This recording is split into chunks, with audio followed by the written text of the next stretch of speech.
Turn this on. Here we go. This is a regular meeting of the Manitou Springs City Council, and today is January 20th, 2026. And I will begin with the Pledge of Allegiance.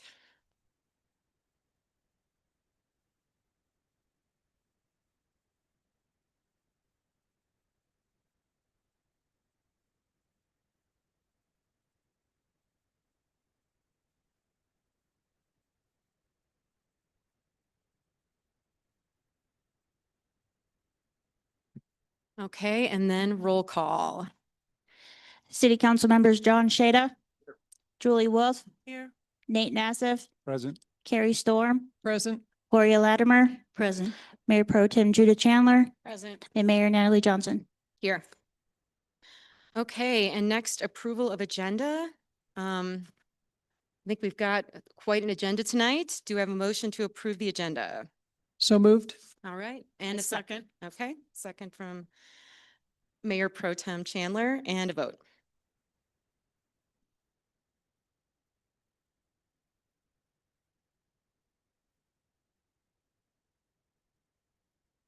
Motion carries unanimously. Okay.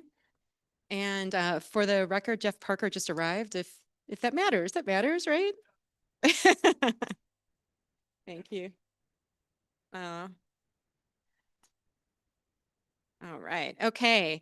And public comment on non-agenda items. And we do have three folks here that would like to speak this evening. Let's start with Andrea Satella. Andrea, would you like to come forward? And I don't know if you know the drill, but turn on the light, state your name, your address, and you have 3 minutes to share some good news.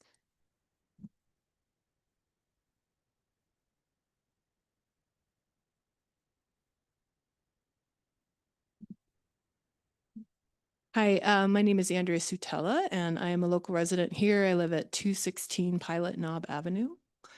And I'm actually here tonight as part of the Incline Friends Board.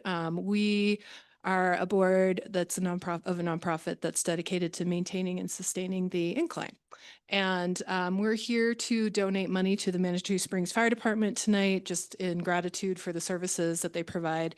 We couldn't have access to the outdoors the way we do here without that kind of help. So it's $1,000, and we would love to do more in the future and work more with the city of Manitou Springs, just helping get people here and there and everywhere. So, and also council, thank you guys so much for what you do.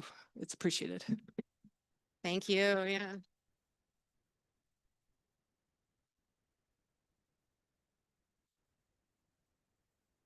Excellent. Thank you, Andrea. All right, next up, we have Dave Wolverton. Would you like to? Okay, and just so you know, emergency services, so that will be open to public comment at the second reading, not this evening. So just so you're, okay.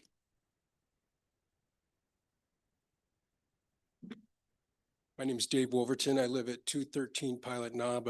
I'm a 38-year resident of Manitou, and I'm here tonight to speak on behalf of the emergency services item. And I think, first off, my question is, it doesn't seem to be any information in the packet that says we're going to waiver the fees for rescues off the incline. Is that still the case, or are we not going to do that, or where are we at on that? I guess the situation is, I don't believe we should waive those fees.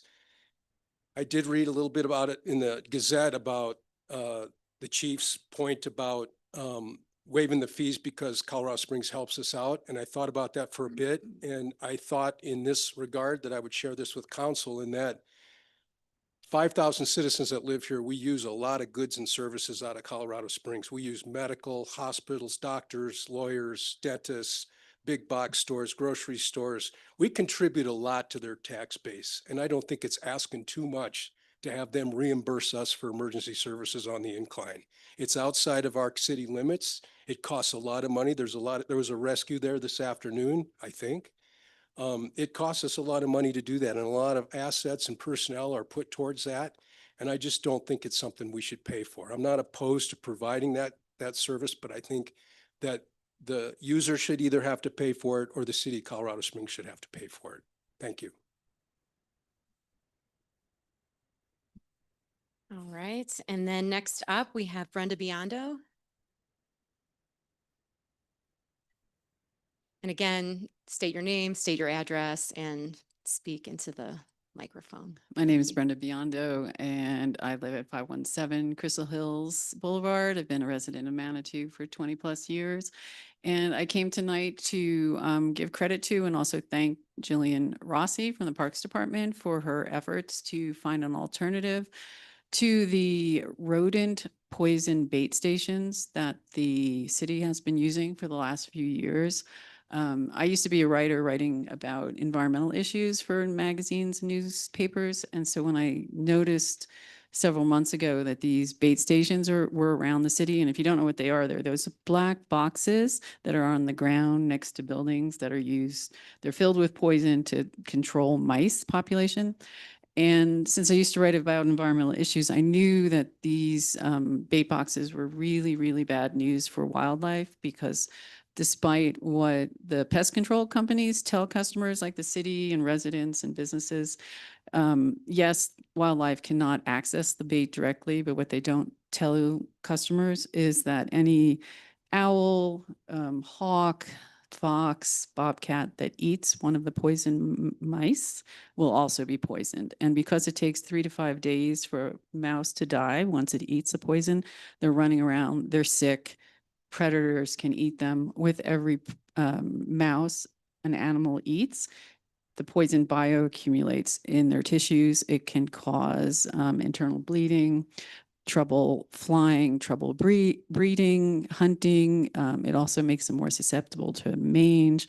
So it's really horrible for wildlife. And so when I brought this issue to Jillian's attention a few months ago, she was really supportive in looking for alternatives, and she did a lot of research. She reached out to Boulder, see what they were using. She just did a lot of work, and she did identify a much less lethal poison that the city can use. And she was just telling me that's going to be implemented shortly. So I was really happy to hear that there was an alternative the city could use. And so I wanted to thank her. And also I thought I wanted to encourage the city to maybe put something in the newsletter about why the city is making the switch, so that residences and businesses in Manitou could have that information as well, because I think there's a lot of use within the city and people don't know the real dangers to using those. And they're also bad for pets, because if your cat or a dog eats a poison mouse, it's also going to get sick. So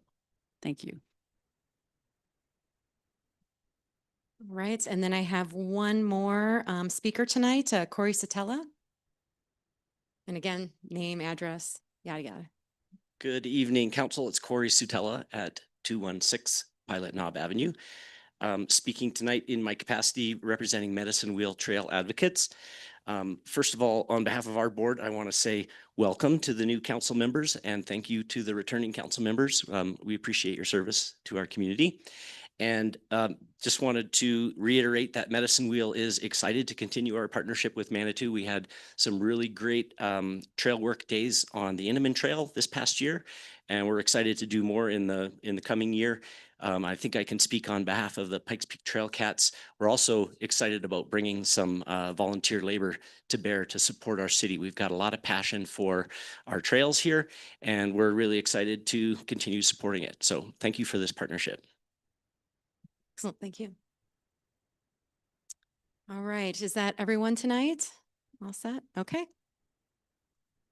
And I'm assuming we don't have anyone online as well. We're okay. All right, excellent. Okay, next up we have our consent calendar. Before we explore the consent calendar, I did want Denise, I don't know if you could maybe explain the presentation of warrants to our new council members. Sure, I'll just take do a it. minute. Yep, I'll just do it quick. Per our code, we have to present this to council every month. So this is just a presentation of all the checks that has been written in the last 30 days. And then if council members have a question, they can always reach out, or if they want to pull it accordingly. So it's part of the process per our code of what is required. Thank And you. again, that money's already been spent. it's You're already just been spent. Reporting Yep. that to us. Yep, thank Okay. you. Excellent, thank you. Okay, so our consent calendar tonight, we have quite a bit on here to consider. Presentation of warrants, January 6, 2026 City Council regular meeting minutes, Hiawatha Gardens Phase 1 parking lot and restroom structure, request to change Keith Harper from an alternate to regular member of City Planning Commission, request to change Megan Day from an alternate to regular member of the City Planning Commission, and request to change Frank DeLay from an alternate to regular member of the City Planning Commission, and a request to reappoint Ann Nichols to the Manitou Springs Urban Renewal Authority Board. Do I have an approval of the consent calendar or a request to remove anything from the consent calendar? I move to approve the consent calendar as presented. Great. And a second? All right, and a vote.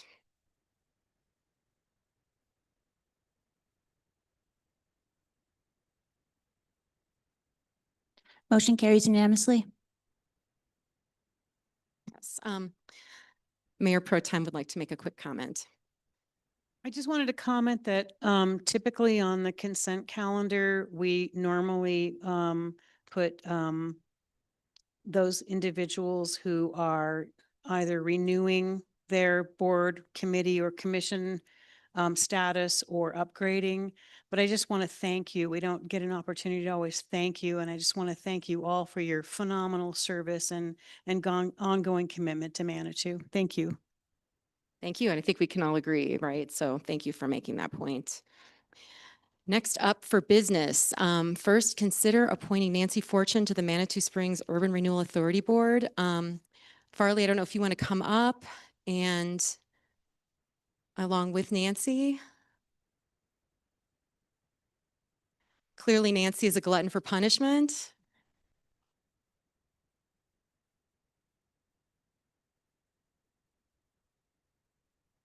All right. So Farley, if you just want to kick us off, tell us a little bit about the process that got Nancy to this point, and again, I'm assuming recommending her to this role.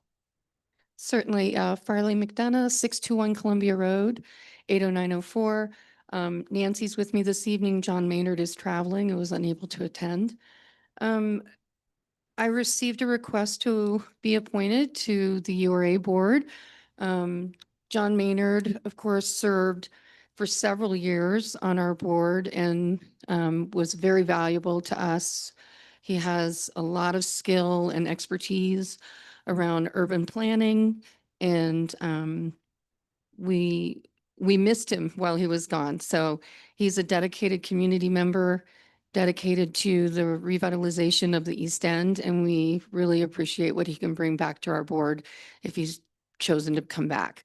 And Nancy, of course, has been our liaison for 5 years. And again, different skill set, but certainly very valuable to the board, and we would love to have her be appointed as well. So we hope that you all will agree.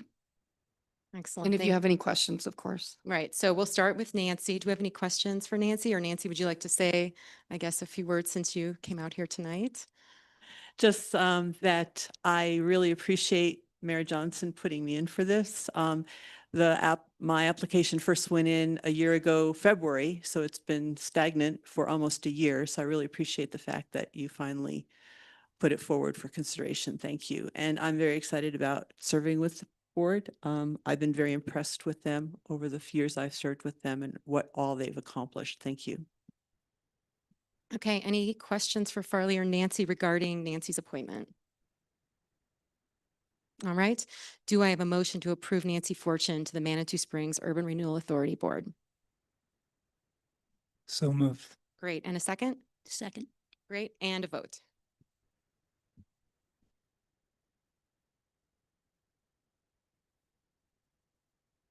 Motion carries unanimously. Excellent. Thank you. And then next up, we have consider appointing John Maynard to the Manitou Springs Urban Renewal Authority Board. Do we have any questions for Farley regarding that appointment? All right. And do I have a motion to approve John Maynard? Motion to approve. Excellent. And a second? Okay, a second from Julie and a vote.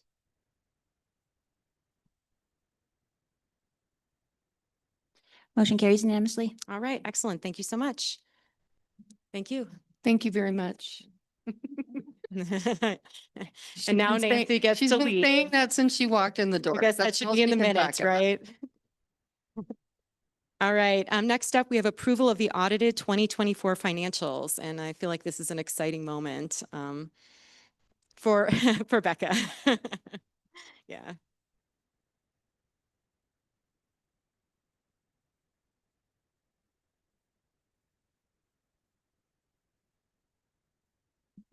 Good evening. So this has been a long time coming. I feel like I always say that about audits and budgets when it's finally time to present. But this one has been particularly a long time coming, as City Council is aware.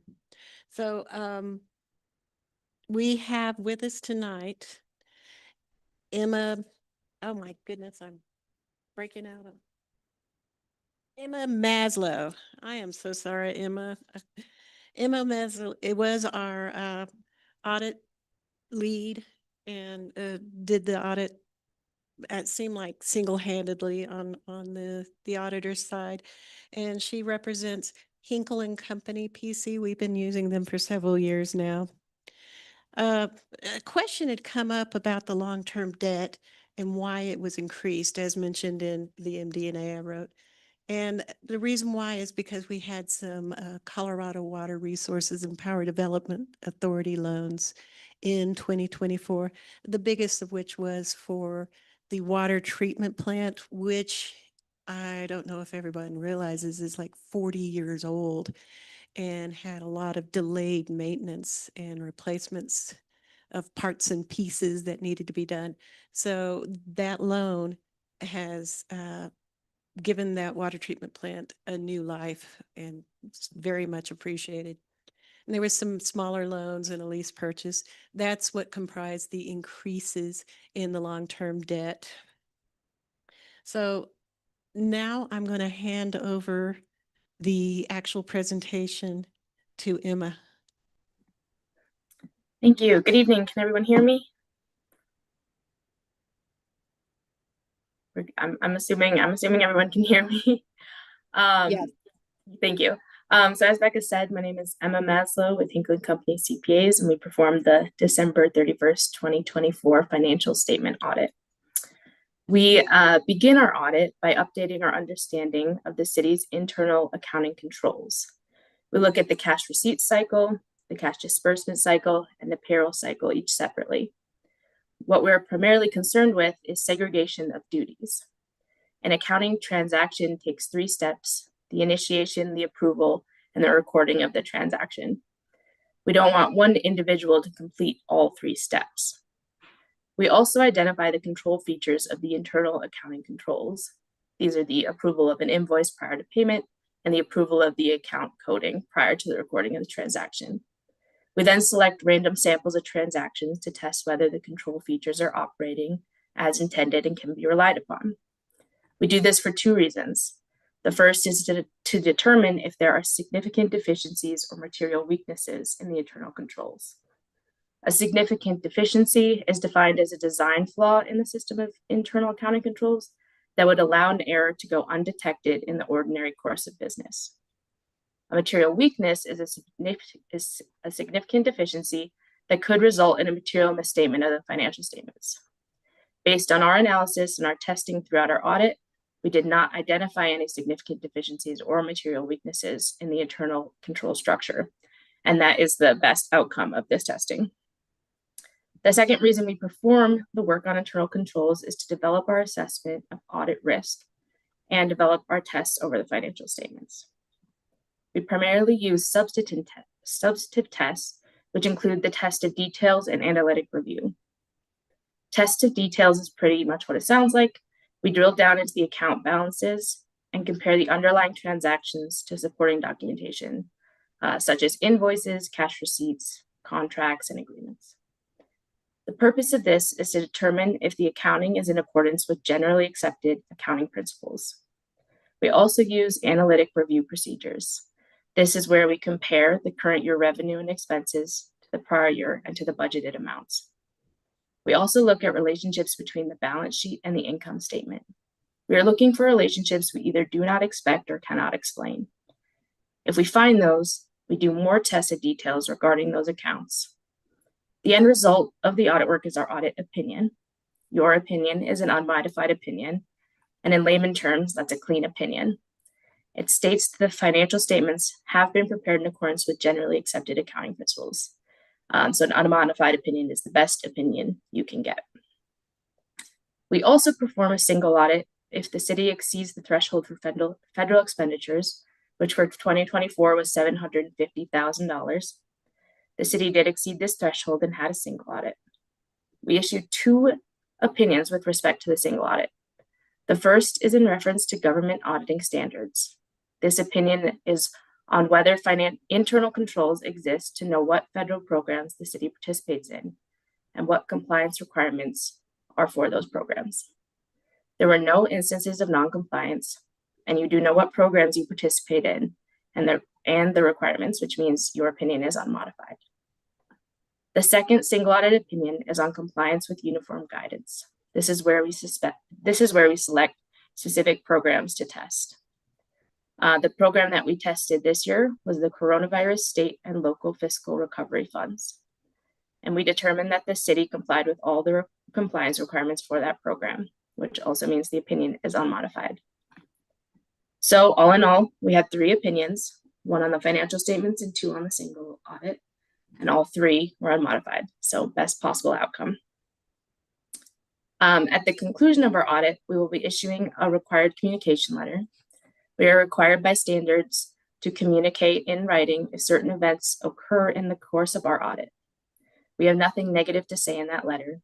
We did not have any difficulties during the course of our audit. We did not have any disagreements with management, and we did not have any audit adjustments where the books and records needed adjustment to be in accordance with generally accepted accounting principles.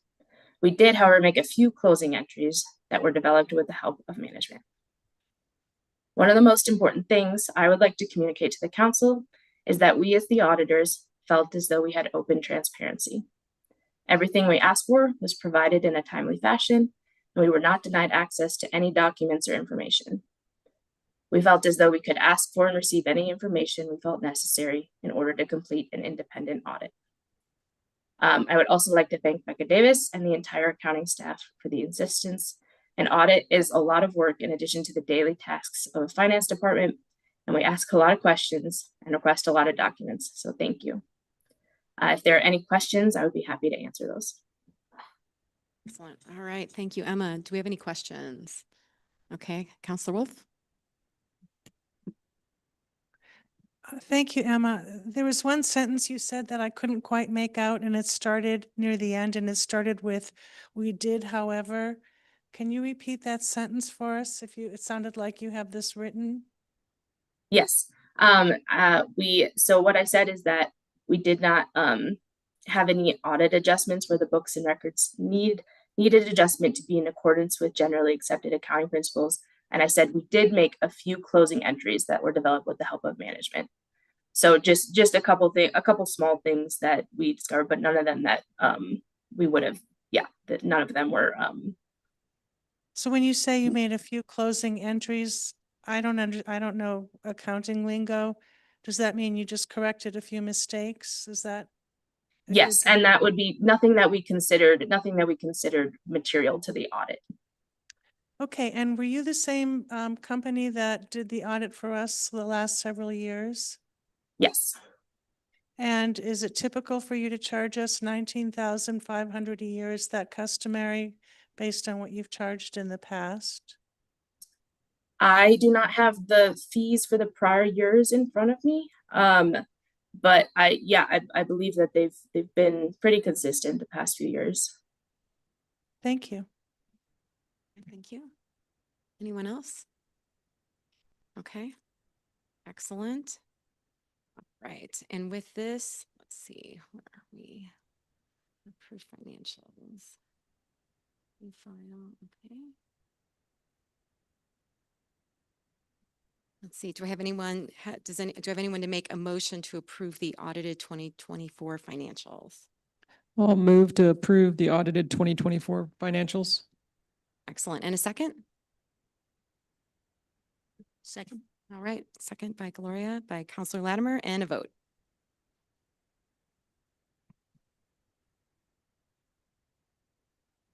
Motion carries unanimously. Excellent. All right. Thank you very much, Emma. Thank you very much, Becca. We really appreciate both of you. Yeah. Thank you. Thank Thank you. you. Emma.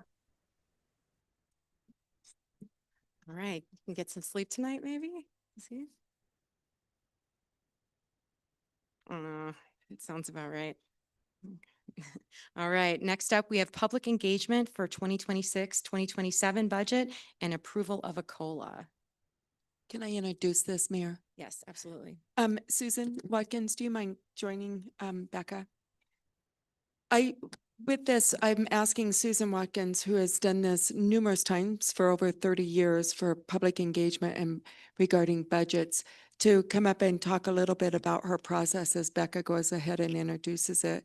We'll talk about the public engagement first, get direction from you of how you would like to move forward, and then we'll talk about the COLA. So we'll do the public engagement first. So with that, I'll turn it over to Becca. Good evening. Is this the remote for that? Okay, I just got to remember how to do it.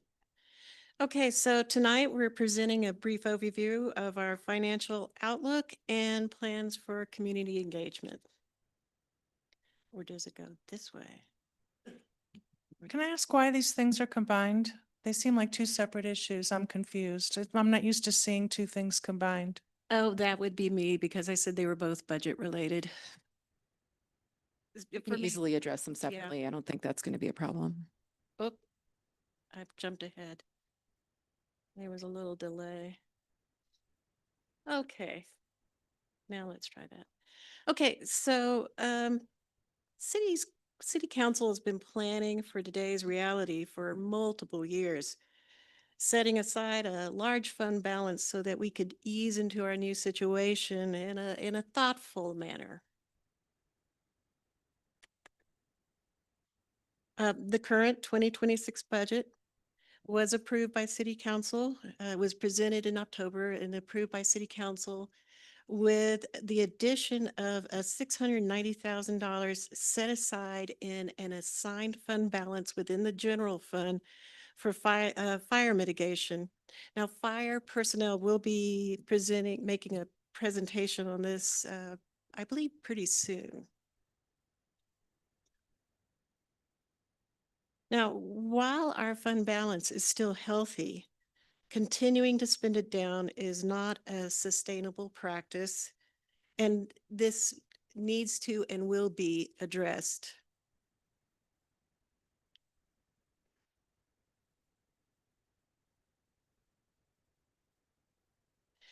So the Government Finance Officers Association recommends as best practice that 17% of operating expenditures plus debt service for a unassigned fund balance. It is prudent to consider a higher one for smaller entities that have a big percentage of their revenue produced by a certain source. So that is always something that needs to be kept in mind. So to keep it above the 17%. And currently we're at, for the end of 2026, we're at 36%. And just a reminder, staff did cut 700,000 from their initial budget for their departments, which they presented to Denise and I back in August, and they did find these cuts. Now, this was offset by our property and casualty insurance increase, which was 60%. But we do have medical insurance savings of about 100,000. So that's a nice benefit that Kelly negotiated for us. Kelly, our HR. Yes, ma'am. Thank you, Becca.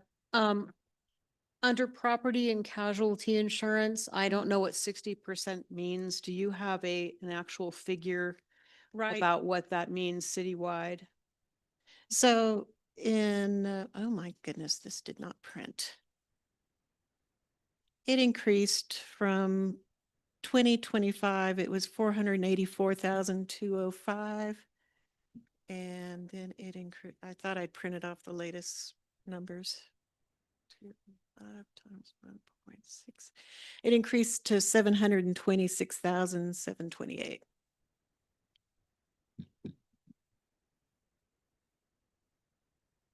And now I'm going to pass this off to Denise to discuss the community engagement recommendation section. So I will just do a quick little comment on this and then I'll turn it over to Susan to really talk about, can you move it forward? I don't have that opportunity. Thank you. To talk to talk more about the community engagement and what the process looks like. She'll talk about the community engagement importance, the streamlined process that we can put in place, how it builds trust and transparency, and then the strategic resource allocation that we need to put this together. So with that, I think we'll turn it over to Susan to talk a little bit about the process and her experience over the last 30 years.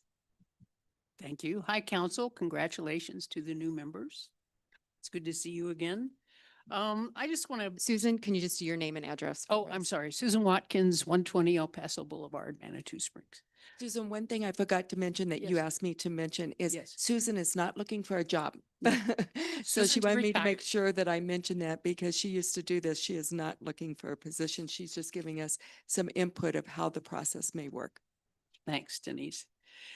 I just want to say before I begin, the process I'm about to cover, the process approach, is consistent with the city's public engagement plan that council adopted a couple of years ago. So there are no contradictions between what's in that plan and what I'm about to say tonight. Okay. So I guess I'd like to cover why do community engagement, generally how it's usually done in cities, counties, and then some specific suggestions for the city of Manitou Springs budget process. So why do it? It's based on the belief that people who are going to be impacted by an important decision should be able to have a say in that decision. And it's safe to say if you're a resident of Manitou Springs, you're going to be impacted by budget decisions. Also, another belief that's really important is that the budget decisions should be grounded and based on informed judgment, not on uninformed opinion. Opinion is not a good way to make public decisions. So the process I'm talking about is a way to create informed judgment in your citizen base. Some general approaches about the steps in public process that it really starts, if you're going to do a public process as a city entity, it starts with city council. Number one, that city council is committed to being guided by what you get through the process. If that doesn't exist, then don't do the process. It'll just make it much, much worse. But you play a key role in defining and communicating what's the problem. Here's our problem, community. Here's what we have to solve. Here's why. You also play a key role in defining what I call the givens. They're the non-negotiables. In a case of a budget, it could be bonded indebtedness. You have to pay back that. Or it could be things like, I don't know, let me look. I had, earmark funds or enterprise funds. So you have some constraints. The givens are sort of the fence around the process. You can decide, you can tell us everything else and give us guidance on everything else, but the things that are in this side this fence are up to us. So those need to be identified early on by city council and communicated through the process. And then council directs the city administration to conduct the process on your behalf. The city administration conducts the whole process, compiles the results, analyzes the results, and then reports those back to you for your decision-making process. it's important in any process to inform the community about what the problem is so that they really understand what the problem is and they feel compelled to get involved in helping to solve that problem or letting you know how they think it should be solved. Any public process needs to be heavily promoted. What you want to do is maximize participation. The higher participation you have, the more reliable results you're going to get. You also want to make sure that the process that staff designs provides multiple methods for people to get involved. You don't want to just hold one meeting and hope a whole bunch of people show. You need to provide multiple convenient opportunities for people to participate. Also key is to provide multiple opportunities for people to be able to clarify information. Budgets are not simple things. They're complicated, but residents can understand complicated things. They just need the opportunity to ask questions of staff, to be given information. So it is possible. I talked to somebody the other day or a couple of months ago about city process, and they said, oh, that's too complicated. You could never involve the community. It's not too complicated. People are smart. They can understand it, but they need the information presented and they need time to talk to staff to get things clarified. It's critical that you provide opportunities for people to talk to each other. That's how people develop judgment. Information, opportunity to clarify that information, and to hear other people who are also going to be affected by this decision. That's how people develop informed judgment, and that's your goal for your process. You want informed judgment coming back from the community, not uninformed opinion. So what your process can do then is identify community priorities for city services and or revenue sources, depending on what you ask. And it's way too soon to figure out what to ask, but you'll get guidance on that. So specifically about Manitou Springs, these are specific ideas that Manitou Springs could follow for a process. They've been used in other communities time and time again. So I'll go through the specific suggestions and see what you think.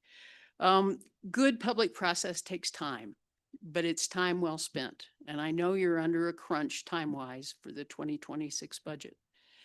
But it takes time to allow enough time to promote the process. You can't do that in a week. You've got to keep hammering that message around. We can't listen to you if we don't hear your voice. And you just got to keep hammering that message.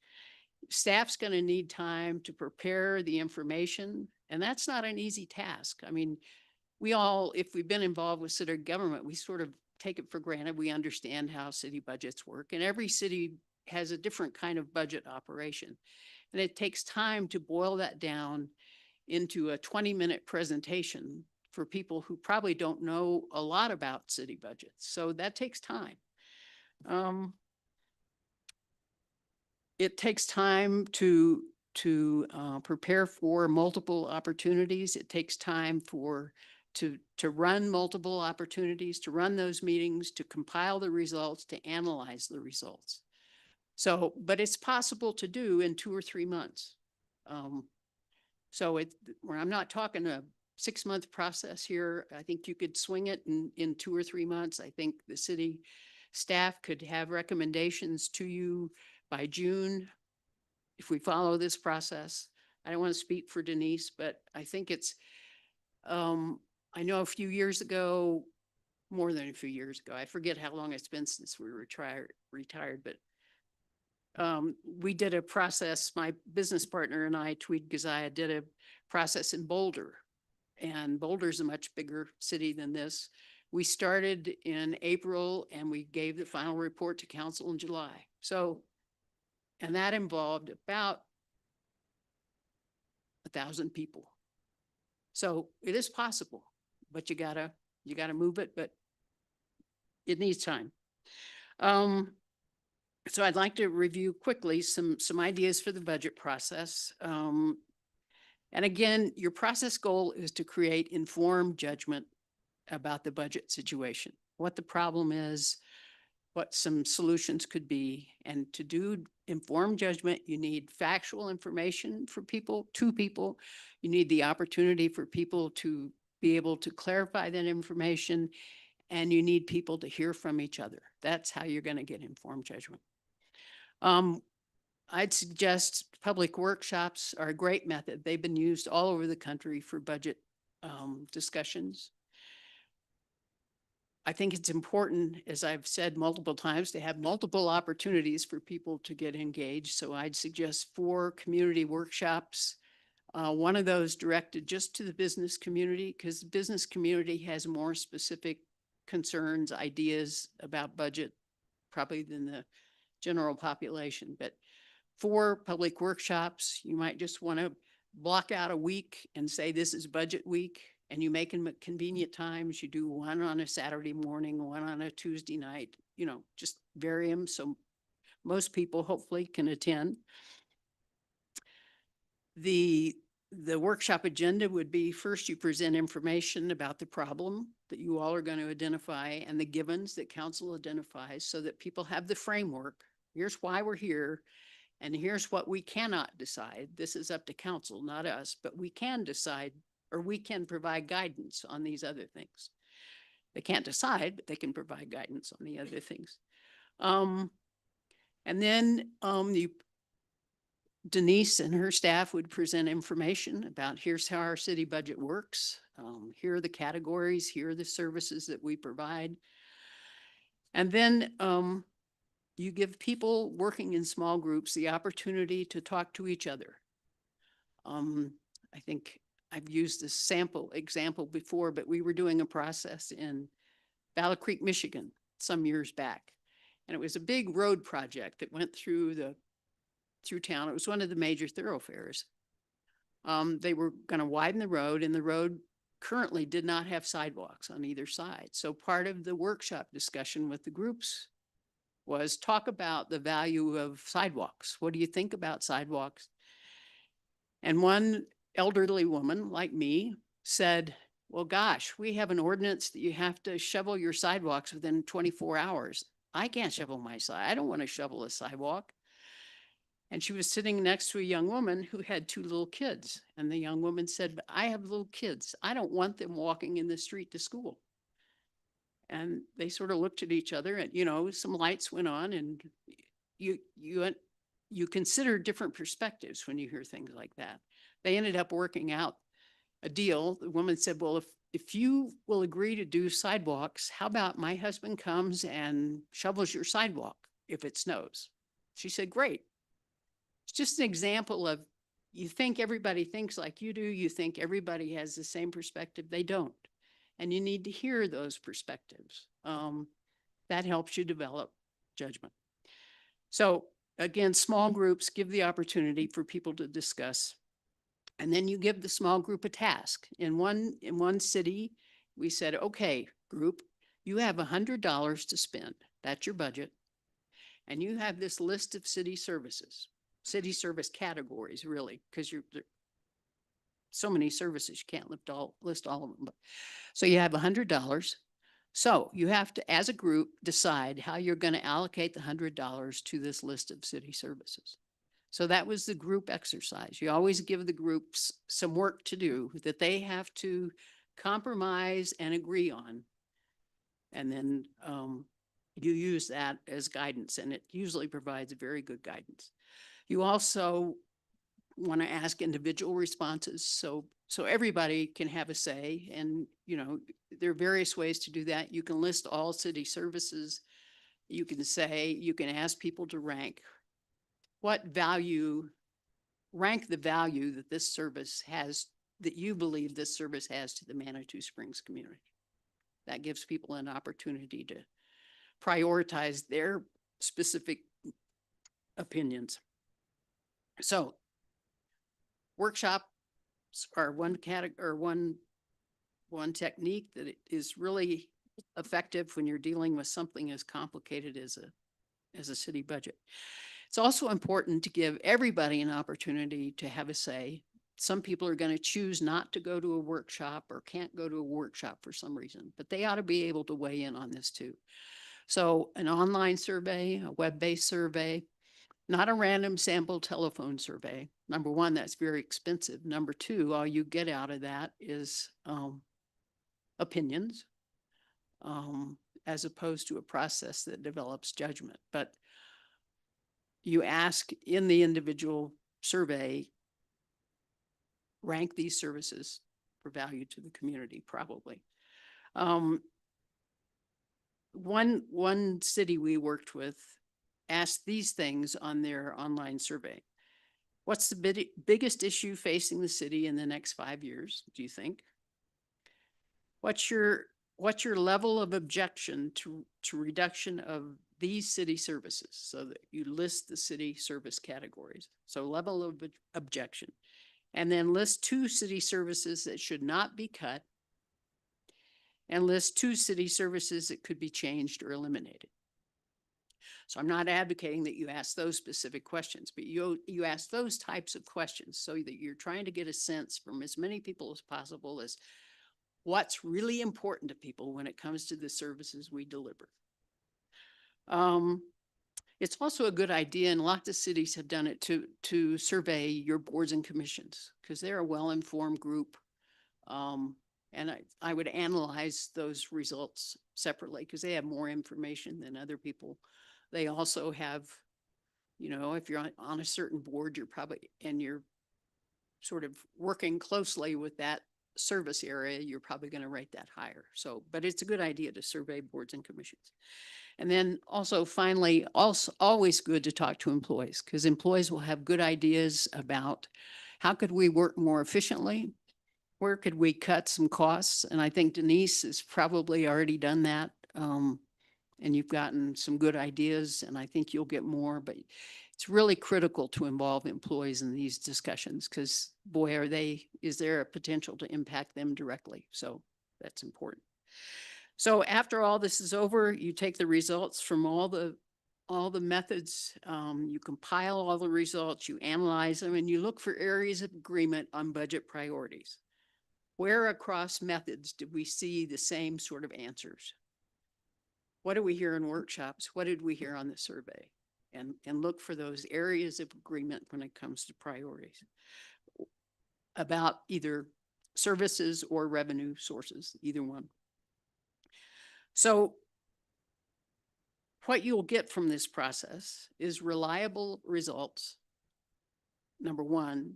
And number two, those results will be based on informed judgment, not on opinion. So happy to answer questions. All right. Judith. Susan, thank Yeah. you. I have been an attendee at a number of community engagement processes that you've put on. Approximately how many people on average show up for one community engagement? Just give me, and you can be a ballpark. Having One atten- community engagement. you know, for one so workshop or something. one workshop because I've attended several, and I want to say perhaps if I had to guess around 40, 50 people on average for each session. But can you give me a ballpark of how many Yeah. people you would expect to attend each workshop? Some meetings we've had here, I remember one, we had 65 people. That's when we were starting to talk about Hiawatha Gardens property. We had 65 people. And we did the Parks Master Plan. We had, gosh, for those, we probably had at least 50 for every meeting. There've been a couple of meetings, I don't remember the topic, but we had 30, you know. But I think, and that's why you want to multiply that. So you can multiply 50 people times 4. The more people, the better. And that's why it's important to allow that promotion time period ahead of time. And I would even say, I'm sure the city has a list of groups and interest groups and things. Contact those people, say, please tell your members about, you have to do more than just put something in the city newsletter. You have to work hard at getting people at these workshops, but it's possible. I know in Boulder, we had 2 workshops. And I think we had 100 at each workshop. But we just did 2, and that's why we've talked about doing 4 here to really maximize your numbers. Does that answer your question, Judith? Yeah. Okay. Looks like Counselor Latimer. Susan, thank you for being here. Just Sure. another fine example of the wisdom and expertise in this community. Way to go. Hey, I have a couple of questions about process. In the packet somewhere, it describes meeting with the business community, individuals and staff. Seems to me it'd be better to mix people up so they could hear different perspectives. Do you have a thought on that? It's always good to mix people up. Like if you have a workshop and somebody comes in and they're all, I don't want to pick on anybody. So I'll make up something. If they're all interested in having tea parties at City Hall every month or something. That's why they're there, is to promote that service. You don't want them all sitting at the same table. You want to break them up so everybody else can hear every other's perspective. So in the case of business, I think businesses have specific needs and specific concerns. And we'd certainly want to encourage, not say if you're a business person, you can't come to one of the other workshops. I think it'd be great to have business people there. But I do think there are specific issues you would want to answer and to be prepared to information to provide to the business community. Does that answer your question, Gloria? It does. Okay. May I ask one more, Mayor? In terms, you've mentioned the kind of value added that comes from this process. You can't put that in dollars, but can you mention some of the things that result that come as a result of doing a community engagement process? Increased trust in city government and city government leaders. Thank And you. that's been documented. In one community, we worked, and it's been documented in multiple communities, and you find that it doesn't happen in 2 weeks. Over time, if the city consistently involves people in decisions that affect them, the level of trust goes up measurably with city government generally and city leaders specifically. Counselor Hey, Stone. thanks for your presentation. I really bet. enjoyed it. Here's 2 questions for you. To ensure that we're engaging as many of our citizens as we can, we really do want to come up with a process to send something to the House so that they have, we're people who aren't on social media, that don't get the newsletter, that don't look at their emails, that we get those outlying people to do a survey online potentially. How hard is it to have get adequate results from an online survey when they're not having the workshop? Is that a hard design? I'm sorry, I'm very. So I'm not- you're talking about having workshops where Mhm. people can hear and bounce stuff off of each other. Yeah. But then you're going to have another subset that are just going to be doing the survey. Mhm. So how do we keep that data true? Do you know what I mean? So they're kind of getting the same thing out of it. Yeah, obviously you keep it separately, the results separately, but you provide a basis of information on the survey. You provide a summary of information about the budget, the problem, so that people have some information before they start answering the survey. Okay. On the second question for you, how long, if we're looking at doing a survey for the budget, how long do you think we would consider this valid? Do you think we could use it for 26, 27? How often would you recommend we do a new survey of the citizens? I think my understanding was you're going to try to consider the 26 and 27 budgets through one process. Is that right, Denise? That's what we thought about is possible to do. If you're only going to do 26, then whenever you do 27, I would do another round. Because you're going to have a different budget for people to respond to. So you may, if you divide them up, you would need to do 2 rounds of public process. Thank you. Counselor Nate. I'd echo Counselor Latimer's appreciation for your wisdom and expertise being here. I'm very encouraged by the prospect of this. So Thank you. Thanks. Yeah.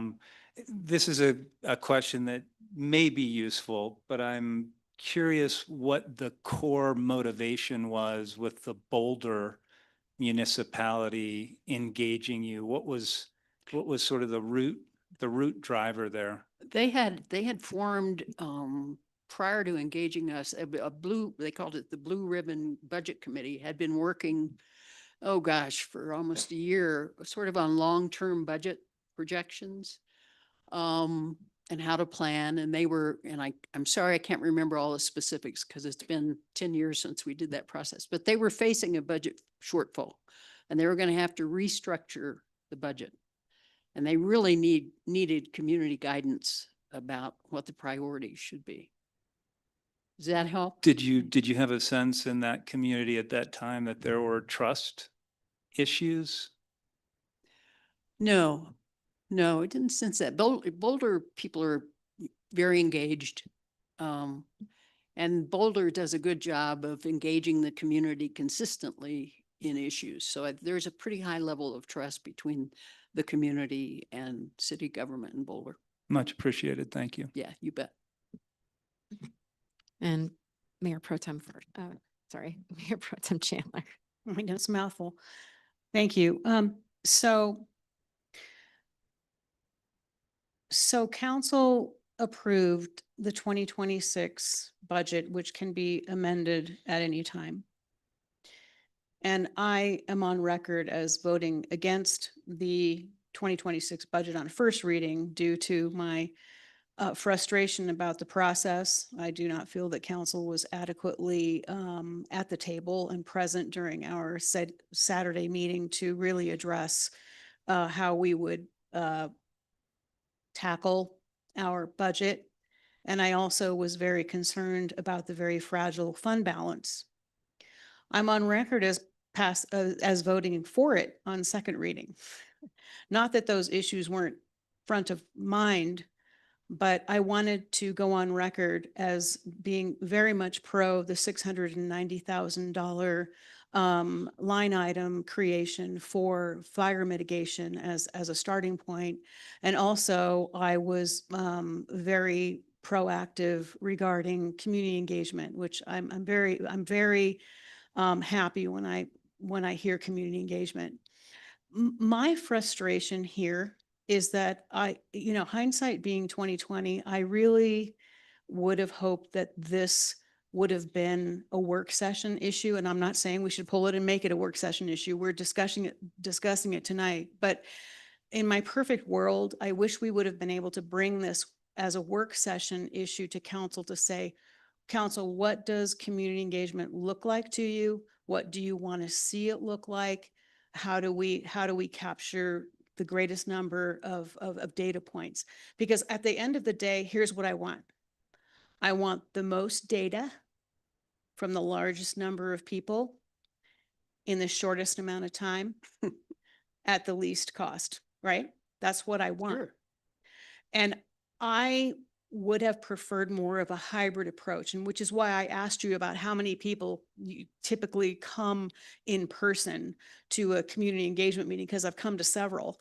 And I would like to open up the idea of a hybrid approach, because we have done 3 community surveys, general overview community surveys. And the last community survey that we did, which was online, generated 518 responses. And when you think about that, we have 4,800 residences. So that's a statistically significant return. And I would love to see a combination of an online survey, which is most communities are going on to some kind of online survey. We just had the Bill Bowers survey. That was an online survey, coupled with an in-person community engagement piece. And so that would be my preference, to see if we can capture the most amount of data. And I really want to see if we can do that in less than 3 months. I think, I think we can. You can. I'd like to think that we can, maybe we can't. But I just want to encourage this council to open up our minds and ideas to think about what do we want this community engagement to work? And does it have to just look, are we happy with it looking just one way, or do we want to open up the idea of a combined approach? I appreciate Councilor Storm's idea of a mailer. So I would love to see something about an online survey. A lot of people aren't going to come in person. With a postcard that for people that say, you know, if you don't have a computer or you don't have access, you know, this is what's happening, please contact us, we can help you. And then also couple that with an in-person, at least one, if not more. And I don't necessarily think we need to do the business community as a separate entity. I'd like to just have them come and join the process and as a community. So those are just some ideas I want us to percolate on, so that when council walks away from this, we feel really good about the work product that we're generating. But just to clarify, Judith, what I talked about tonight was a recommended process. It involves multiple methods, workshops, 4 workshops, and a survey, both. Do you think we need in a survey, citywide survey, do you think that 4 workshops are necessary, and do we need to necessarily separate the business community from the overall conversation? You know, Just want your feedback on that. Thank you. I do believe that 4 workshops are necessary, because the more people you get involved, the more reliable the results are. And again, the people at the workshop are going to have judgment, because they're going to have the information and they're going to talk to each other. And so those responses are really critical. And so the more workshops you have, the more opportunity for people to get engaged, and the more reliable your results are going to be. And as far, oh, go ahead. Well, my last question is to you, and this segues in because I'm getting, my time is up here. So an online survey with possibly a postcard mailer to let the community know, plus possibly 4 in-person engagements. Are we still looking at about $25,000? Is that what you're estimating that we're looking at? Denise asked me for an estimate, and yes, that's what I estimated. Because I mean, if you all are comfortable with this process, and if Denise is comfortable, you've already designed the process, and the consultant you have is not going to have to do that. The consultant, you need a consultant to facilitate the meetings. You need a neutral facilitator. And the consultant can also compile and analyze results. So I'm guessing 25,000 would be adequate. I mean, you can spend, we did one process in Midland, Michigan, and it cost $80,000, but they had a random sample survey, they had roundtables. I mean, it was a huge process, and it cost $80,000. Just our fee cost $80,000. So this is a much simpler process. You're not compiling thousands of responses. You're compiling hundreds of responses. So I think in the 25,000 range. Yeah. And just on the business community or business workshop, I would defer to Denise's expertise on that. I mean, it makes sense to me. They have some specific issues, specific concerns, specific needs. I would hope there would also be business people involved in the other workshops. But again, it wouldn't kill the process if you did 4 general workshops. You could still have a good process. So I would defer to Denise on that. Mm-hmm. Okay. Yep.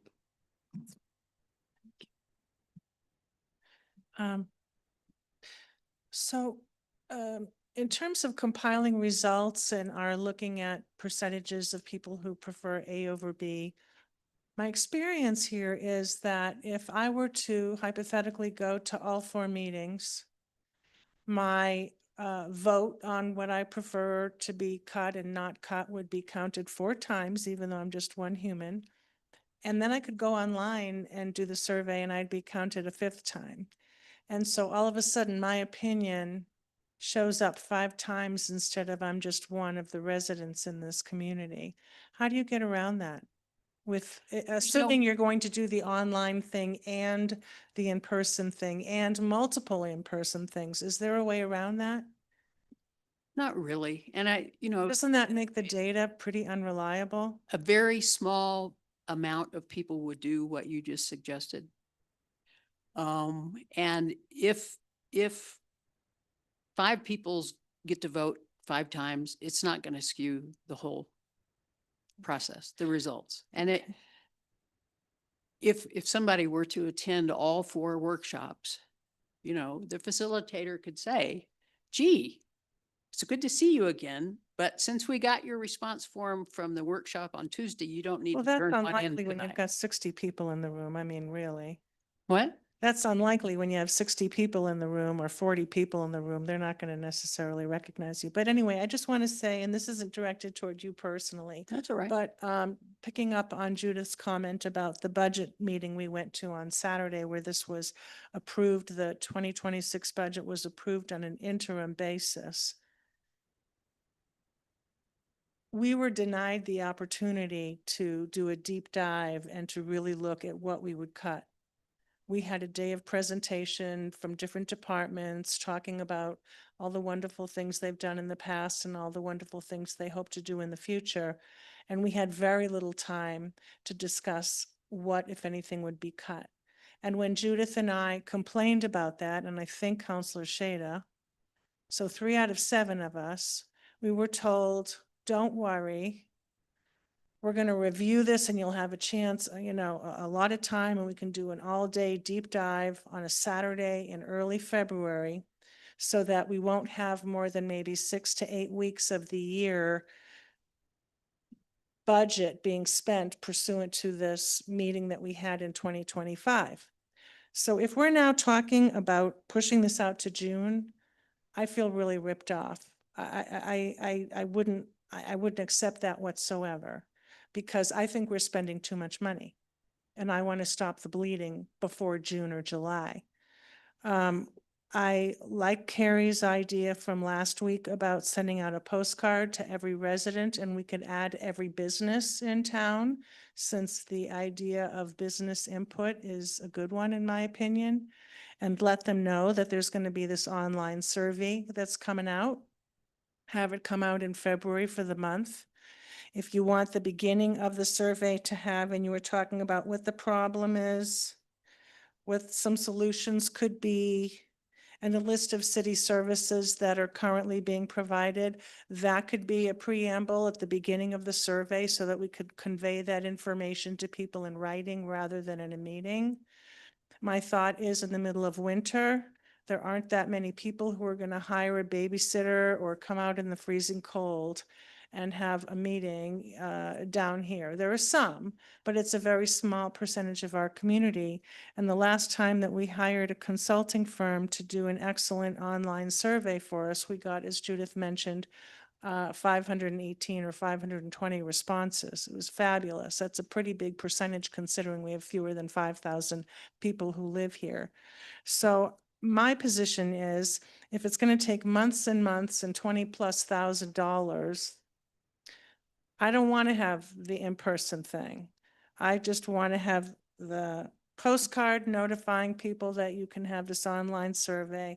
I want to have the online survey. I want to hire a company. We could be the same people who've helped us in the past with our previous very successful online surveys. The postcard can say, if you don't have a computer, you can use the one at the MAC or the library. If you don't like computers, you don't know how to use computers, come down to City Hall. We'll give you the piece, the survey in writing, and you can, on paper, and you can fill it out. We'll even give you a pen. If you're blind, we'll read it to you and we'll check off the answers you want. But I object to spending another, $20,000-$30,000. I really object to pushing this out even further. I realize we can't go forward in February as we were originally promised, because I like the idea that Carrie raised last week about getting public input, but I think this is overkill at this point. We're in an emergency situation. we're already into 2026. And so that's my point of view. Thank you, everybody, for listening. Yep. Thank you, Counselor Wolf. So just to clarify, the initial survey would just be about the 2026 budget. And then we would work on 2027 after. Either way, I don't care. That's whatever. I mean, we can debate the pros and cons of that. If excluding 2027 would help facilitate the drafting of the survey by the professional surveyors, then I'll go with just 2026, because I don't want to find out the 7th or 8th month of 2026. I mean, then we're SOL at that point. That's ridiculous. We're talking about the budget for this year, and we're going to discuss it in June and maybe implement it in July. No. I mean, if we're going to have certain cost of living increase decisions, that could be retroactive, but we can't have retroactive payments that we've already made for most of the year. So, and we were promised at that meeting, I know that the new council people weren't part of that. I mean, you might have listened to it, but we were promised that, oh, just vote yes, just vote yes. This is so temporary. You'll have a chance to really get into the weeds in February. And so that's why I object to this long drawn out ideal red carpet 5-star process at this time. Thank you. So we have a couple things on the table here. We've got the hybrid model. We've got, the postcard. We've got the idea of a budget week where we just kind of intensely go, have meetings and do the outreach. Do we have any feedback in response to that versus a quick kind of survey so that we can move faster? Do I have any? Okay. Yeah. I just want to clarify, my expectation tonight wasn't that we were going to be talking about the forensic details of the way the engagement process and the design was going to go on, but please keep me honest on that. I thought this was meant to be sort of to get a directional indication of whether we want to engage it, and then we would see details on how that might be implemented. Okay. Was that the intention, or? I think we were going to vote on whether or not to allocate the funding today, which I then kind of determines, what degree of the process would be. However, there's always opportunities to consider different options. So I guess tonight, if we're comfortable just allocating the funding and then revisiting what that looks like, we can do that at a later date. We can, there's a sort of a variety of things. So I guess that's that piece. Like if you're comfortable with that amount. And Mayor, And I'm just raising the question that, and the I'm timeline. finding it challenging to potentially vote on a specific funding amount without understanding. I mean, typically, in my experience, you'll have a sense, maybe a directional ballpark estimate.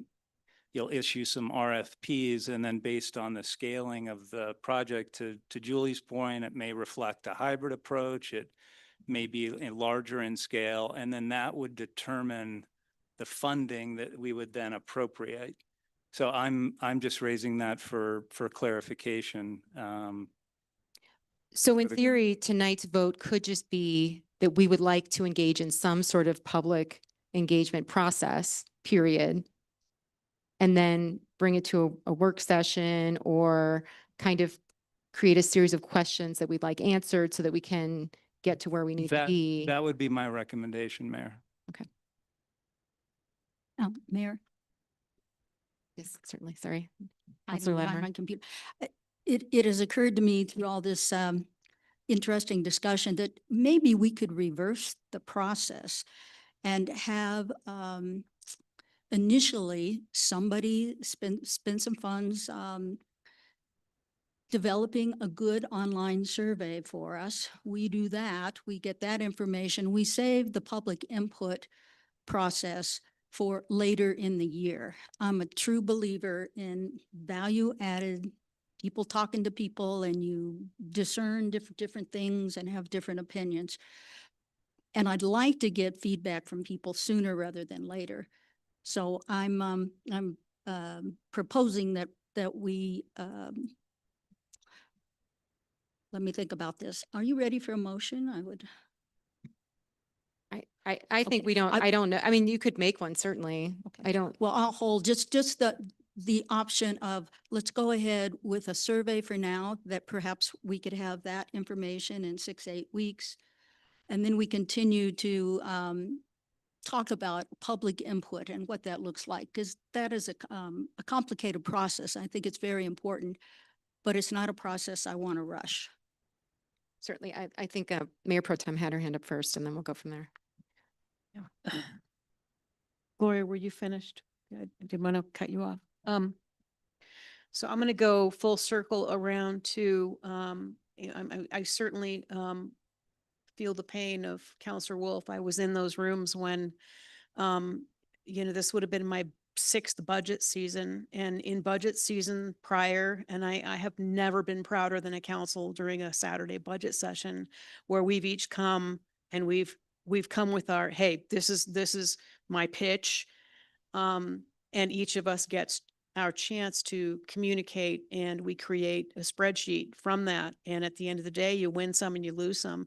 We got to do none of that on the Saturday. So I want to let you know that it was highly frustrating. And in my personal opinion, decisions were made for me. And I want to say that I kind of feeling that way tonight, that I absolutely want us to do community engagement. I want to do it quickly, and I want to capture the greatest number of people. But if we do four in-person community engagements at 30 to 50 a pop, people showing up, we're not going to capture the same number of people, and it will cost us more than likely, and more time, much more time, than doing a robust online survey. So I agree that, and online surveys are community engagement. Sending out a postcard, letting people know that this is the process, is a community engagement. So I am definitely in favor of an online survey and getting some cost estimates on what that will cost. And then I also think it's a really good idea after the fact, after we have consolidated that data.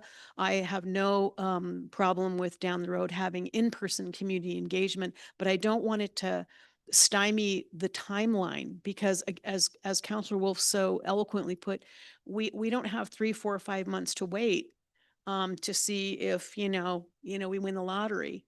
This is now. And so, again, not having a seat at the table prior to look at what community engagement would look like, that's the direction that I would like to go. And I would like to couple that with a mailer, as Carrie Storm recommended, and as our initial data gathering point. And then council comes together in a work session and decides what future community engagement we want to attach to that. Thank you. 2 things. I think we could actually, if we wanted to, go out to bid just to get the online only, and get a secondary bid for maybe a more robust survey if we wanted to, just so we had that information. And to Julie's point, on an online survey, that can be designed so it's secure and only 1 vote per email address. I mean, certainly there's going to be people that have more than 1 email address, and you could actually work around that by using an address, and codes can be sent. I mean, I used to design those things. So I mean, there's a way that you can secure and make sure nobody's voting more than once. And the second thing, I think it's really important this time that we do reach out to the business communities, because we've heard that they've sat here in front of the city council and said, you guys don't consult us. And so I think it's really important that we make sure that business owners are included in this process. Thank you. Okay. Just a quick thing. I just want to say that I'm hearing that we have a lot that we still need to consider. So I would love to not vote on this evening and have staff come back with a series of options for us to select from. Additionally, to have the conversation about how Julie and Judith have the opportunity that was lost to them last year and how we make all of that work. And so if you have anything additional to add tonight, Julie, that would be great so that we can create what we need to for the next conversation. I do, thank you. I absolutely object to not having a vote tonight, and I intend on making a motion tonight. It's on the agenda and we're allowed to vote. I like Gloria's hybrid suggestion of starting with the online survey, people being notified of that an online survey is coming your way through a postcard. When I say people, I mean residents as well as businesses. And that we do that right away, and we could look at retaining the same people who have done the online survey in the past. I don't want to have a 60, 90-day RFP go out. We have to sit around and wait and see who, the cheapest person that maybe wants to apply, because time is of the essence here. And then for the 2026 only. And then for 2027 budget, certainly we can then have a more time-consuming, comfortable discussion toward the end of the year, or toward, in June, or whenever you want to do it, to look at what would it cost, and maybe get bids now, maybe get the bids later, because if we get a bid now, the price may change if we want the 2027 budget to be considered sometime in October or November rather than February. But I would like to see if we could possibly get something online for February and have it available for people to fill out for, a full 3 weeks or so. And if, and then have that be solely for 2026. And then we can do the in-person meetings on top of it, for 2027, because to not decide is to decide, and to not vote is to decide. And to decide we're going to look at this in June or July is very, I think, disingenuous about the fact that we're deciding the budget for this year. And so I like and I appreciate your suggestion, Gloria. I hope I didn't misstate your position, but that was my understanding. Is that your understanding? Okay, so, and it looks like Nate wants to make a comment, and then I'd like to make a motion. Sure. Okay. Counselor Nate? And again, I invite perspective on this. So I think all of the ideas mentioned tonight, I appreciate and value. In my view, though, I view those as recommendations to the staff to help define what that implementation approach may be. So that's where I'm coming from. So my expectation was that staff then would bring to council an implementation plan that we would then review and potentially fund. And that can happen within a day. It can happen at the next work session. So I'm trying to square that circle a little bit. I'm in agreement with you as well. I'm comfortable waiting. I don't feel like there's a need to rush this evening. I do feel like we have an early council meeting in February. We can certainly, we can get there, but I recognize and respect Julie's request to make a motion and vote on this evening, even though I don't think that we're prepared to do that, but you are certainly welcome to do so. Thank you. And Nate, we did get staff's input. There's pages and pages and pages here on our screen. Their input is, hey, let's do a hybrid approach. Let's have 4 meetings. Let's segregate the business opinions from the resident opinions, from the staff opinions, and have all these separate meetings. And let's get together and tally it all up, and let's do an RFP, and let's have a big budget meeting to decide what our budget should be in 2026. And let's do that sometime in June. We've gotten that. It's here. I'm just suggesting something different, and we're allowed to, we're required to provide our point of view. We are not here to rubber stamp staff. Otherwise, there's no point in coming. We are here to make decisions about what we think is best. We are here to take suggestions from staff And I appreciate the suggestions. And in fact, I'd like to implement some of the suggestions perhaps for the 2027 budget. But I'm saying I feel there's an urgency now. I feel we owe it to our community. We told them that if we get a no vote on 2A, we will be reducing our budget. We will not be digging into reserves. We lied. We are digging into reserves right now. We have a chance to reverse that. We were told, and the public was told, that this will all be reviewed in February, so don't worry. So that's why I want to vote tonight, and not just kick the can down the road so that staff can come up with more ideas and more ideas and more ideas. I have an idea. We've done this before many times. We've had online surveys. They were way more productive than the in-person meeting because we got a lot more feedback from people. Not everyone wants to come in person.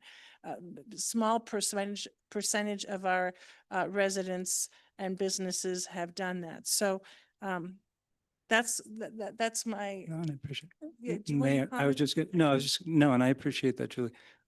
Denise had her hand up there. Excellent. Denise, thank you. Yeah, just a couple of quick things is one, we did have a February meeting set, and then last week you, council, gave me direction to come back with some timeframes and what it would take and a possible cost. So that is what I've put together. It is not necessarily my recommendation. It's what I have done by talking to Susan and other people who have done this before to have a robust process. So I followed your direction because we had a February meeting scheduled, and then last week you said, let's do this public engagement. So that is what I brought to you tonight, is a process that could be followed. If you decide to do something else, of course, we will follow that. I will tell you the organization that did that survey before, I am going to tell you, I believe, and I wouldn't know without calling them, they are 5 or 6 months out, because we had talked to them last year about what it would take to do a survey. They do surveys all over the United States. They don't put surveys together that quickly. They want a lot of information, then they do a lot of analysis of what would be asked, why it would be asked, and what feedback would be done. So I do not know until I get some information if we could even get a survey done by February that is professional, that has the right questions asked, et cetera. So I will lead to you, and I can understand the frustration, but I also want to make sure I'm not being accused of something that I have not done. Thank you, Denise. Would anyone else like to weigh in before Julie makes a motion? Okay, all right, go ahead, Julie. I move that we direct staff to research, and I guess it would be with an RFP, any potential business that handles online survey preparation, to see if anyone is available to do that for us for the 2026 budget. And that the RFP specify that we need this done as soon as possible, so that there would be priority to people who are available, as opposed to necessarily choosing the lowest bidder who might not be available to help us until November. And then that staff come back to us next Tuesday with a draft of an RFP, and then send it out. And then see if we can do an online survey.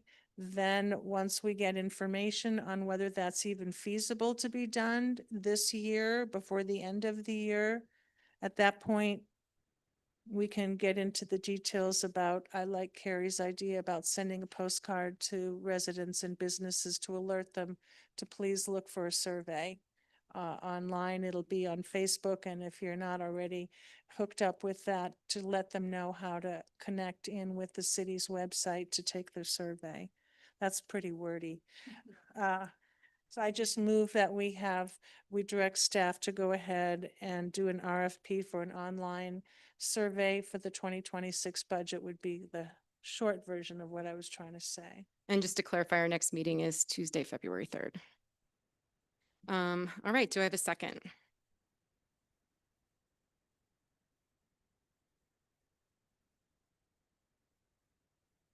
All right, motion dies. Let's move forward. Any other motion? I move to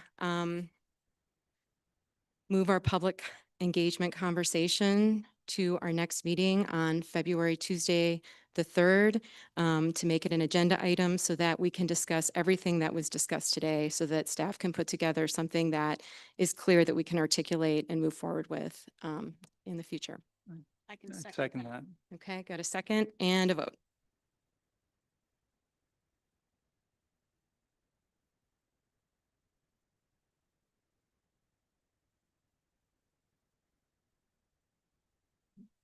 Motion carries 6-1 with Counselor Wolf as the dissenting vote.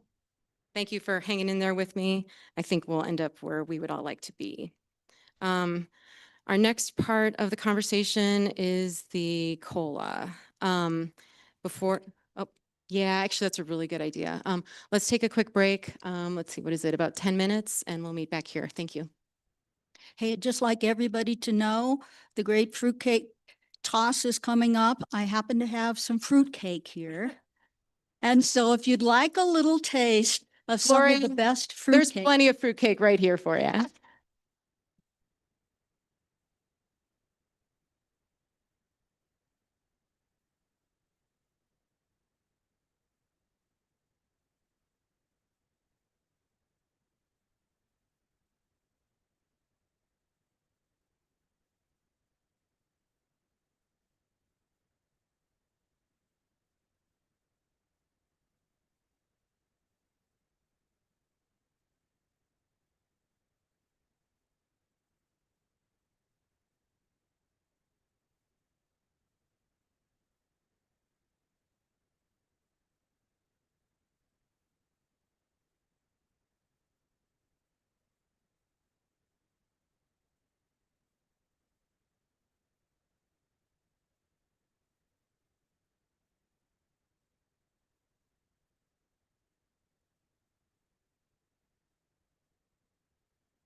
Are we all good? We got everybody? We're missing Elena. Are we okay? Kristen, can we start without Elena? Okay. All right.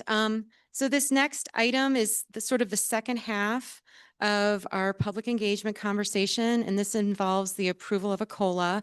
And again, this is a public conversation, but I just want us to be sensitive to the fact that this is about an increase in a cost of living for our staff, and that that this in no way is us determining whether or not staff deserve it, and that we're really cautious and careful about how we have this conversation. So, and I think we all know that. Anyway, with that, Denise, are you going to be sort of introducing this item? Sure. Sure, I'll just do it very quickly. You have it on your memo of the 2% COLA request, and that's for all staff excluding senior leadership. As you know, employees continue to provide, I think, exceptional service to the community, even as we have limited positions and we've reduced some positions. Senior leadership is intentionally excluded from this request to ensure that the available resources are directly supporting frontline and operational staff. And senior leadership voted to do that in our little meeting. We said, we really want the operational staff to be able to get this. So if you approve this 2% COLA, it would take effect immediately in the next paycheck. And just want to say thank you for your consideration. This is, since we've saved over $100,000 or about $100,000 in the healthcare, it would not impact the budget because that $100,000 savings was not in the original budget. So it would not impact your bottom line on the budget. Yes. I believe if we approve this COLA, I believe this is an amendment to the budget, which would require an ordinance. Mhm. So I do not think that a resolution here or a direction here that we can approve the COLA. That's not in the budget. There's not money that's allocated there. Okay. So I'm just thinking procedurally, if we want this to happen, I think we need to have first and second reading of an amendment to the budget with this particular amount where the funds are coming from. Thank you. That does sound correct. Does Becca? Okay, thank you. The money amount of the budget would not change because I never decreased the medical insurance based upon the actual cost. I was basing it on a estimate. So there is already that 100,000 in our personnel cost for medical insurance.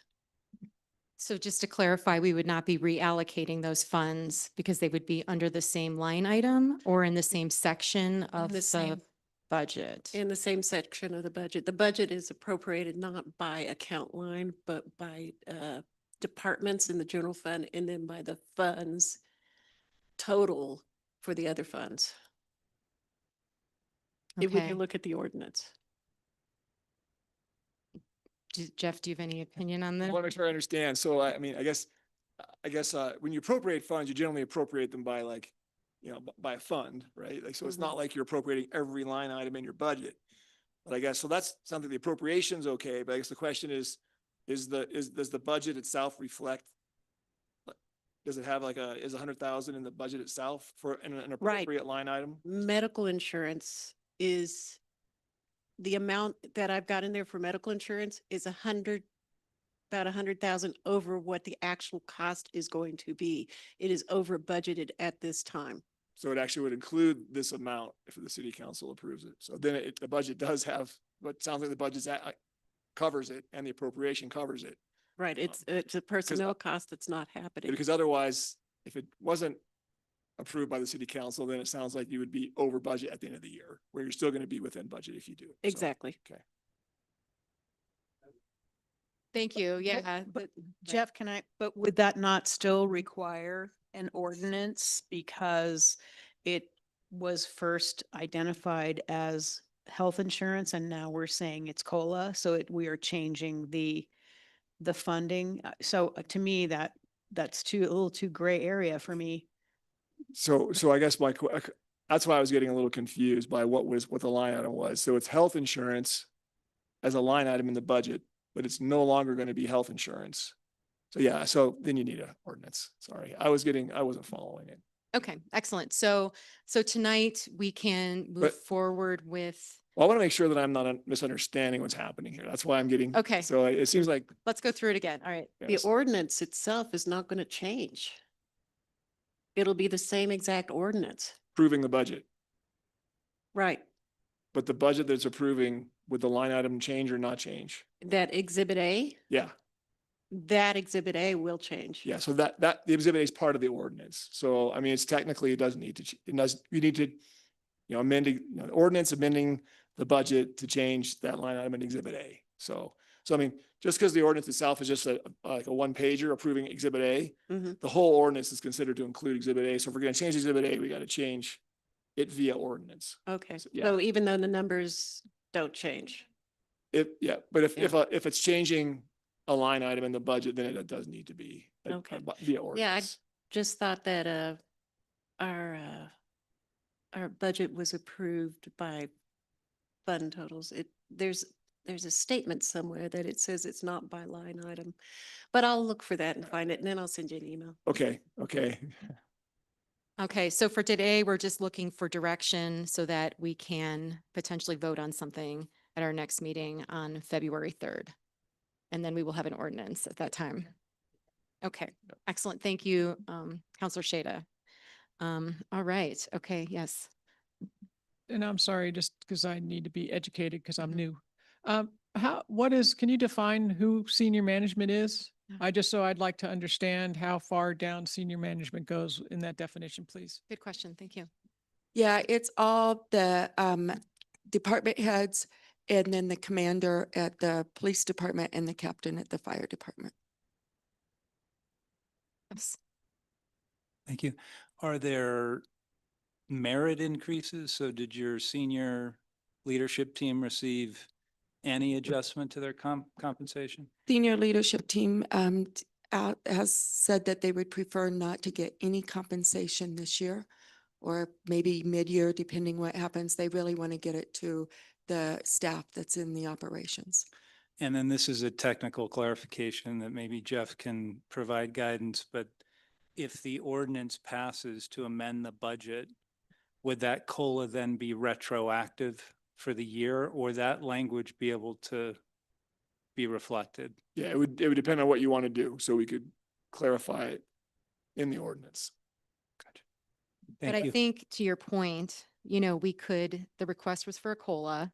We could do a merit and we can determine whether it's retroactive or not. So there's a lot of options on the table, just so that Thank you, Mayor. out there.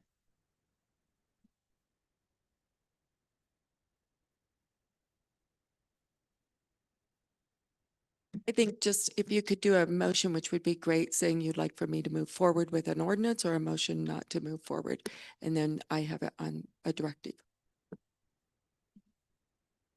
Do you have a motion to move forward with an ordinance for the COLA? Is that, so we can have discussion after the motion as well, so it's up to you.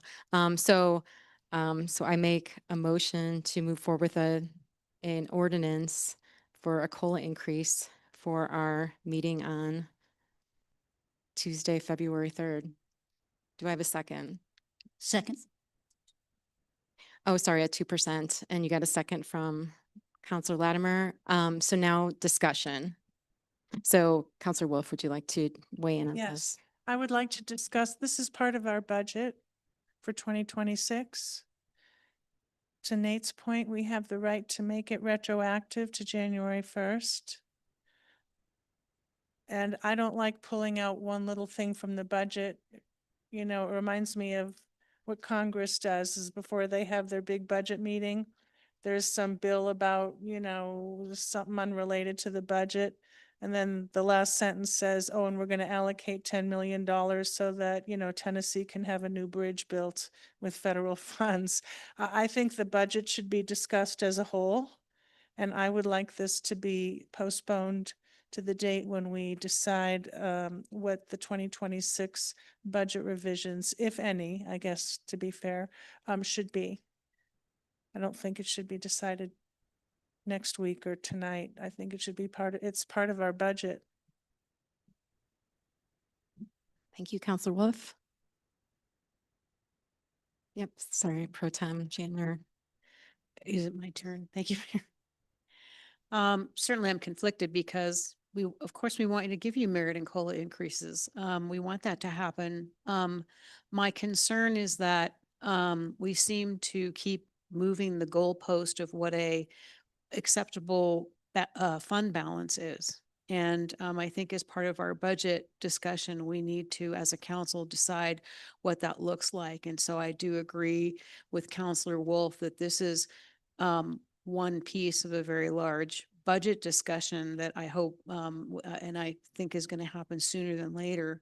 I do agree with all council members that once we know where we're at, that any COLA and or merit increase would be retroactive. So I want the staff to know we value you.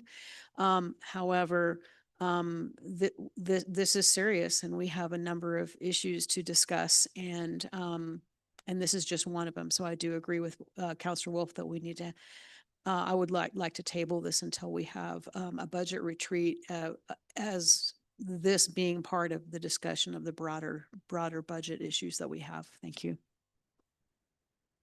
Counselor Storm.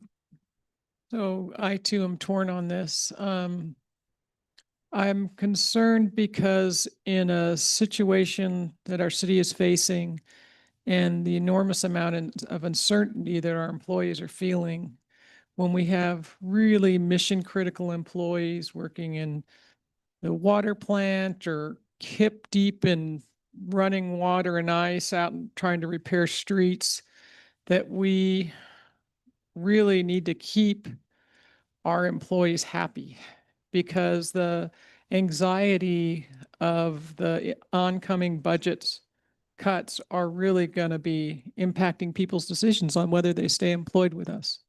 And I would say, from my perspective, I would rather vote on the COLA increase now and then incorporate that into the new budget that we're going to go figure out how we're going to fix end of February or March, just to show our employees that we do feel their pain and that we do care about their jobs. And we try to retain our good people. That's it. Thank you. Thanks. I'm aligned to Counselor Storm on that. My one question is, and Denise, maybe this is for you. Does it make sense to also have some visibility around what the spend would be for merit increases for the senior leadership team? Do you have that?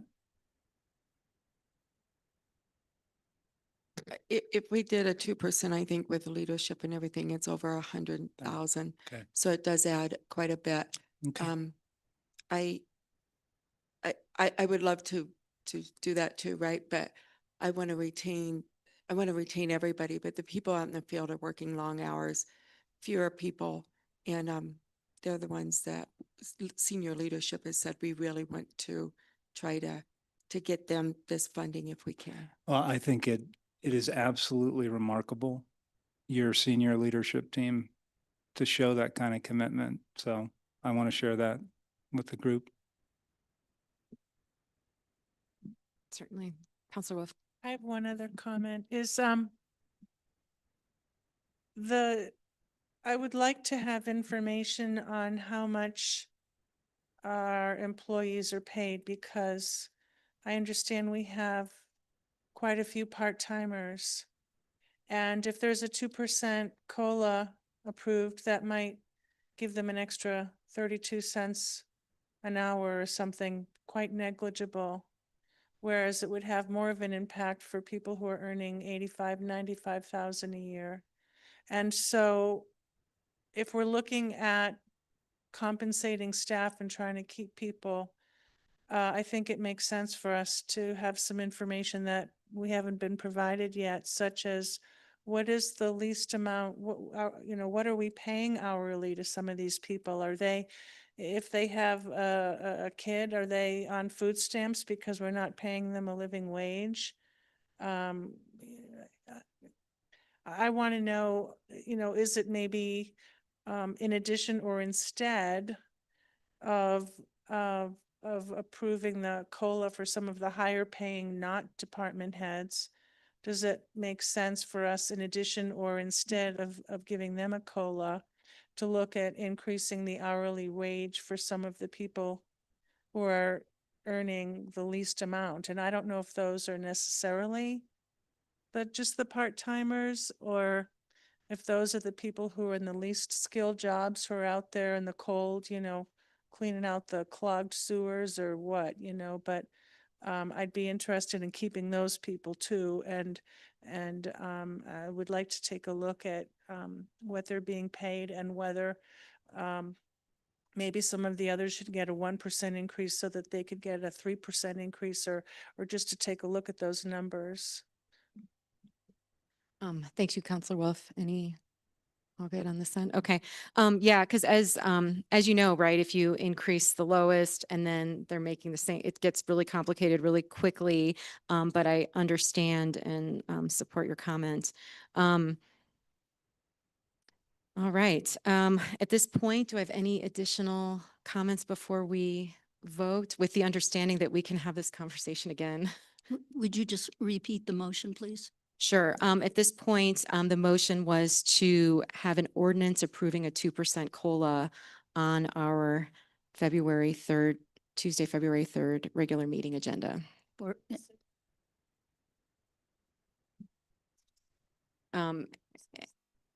Yeah, I mean, I think we could discuss whether or not there'll be a first and second reading, so we can certainly discuss the details at that meeting as well. So with that, are you comfortable with your second? yes, I am. Great, and let's vote.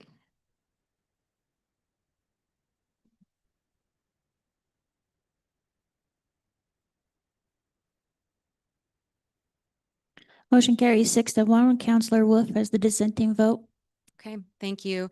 And we will make sure that we can do our best to figure out what information we can provide in the next few weeks, understanding that we probably won't be able to provide you with everything you're asking at that time. So how we get the information we need long-term, we can have that conversation in several weeks, if that makes sense. I think it would be pretty easy to find out what is the least amount we're paying per hour. I mean, I could do a core request on it, I suppose, but I don't think it should take weeks to find out what are we paying the lowest paid people per hour.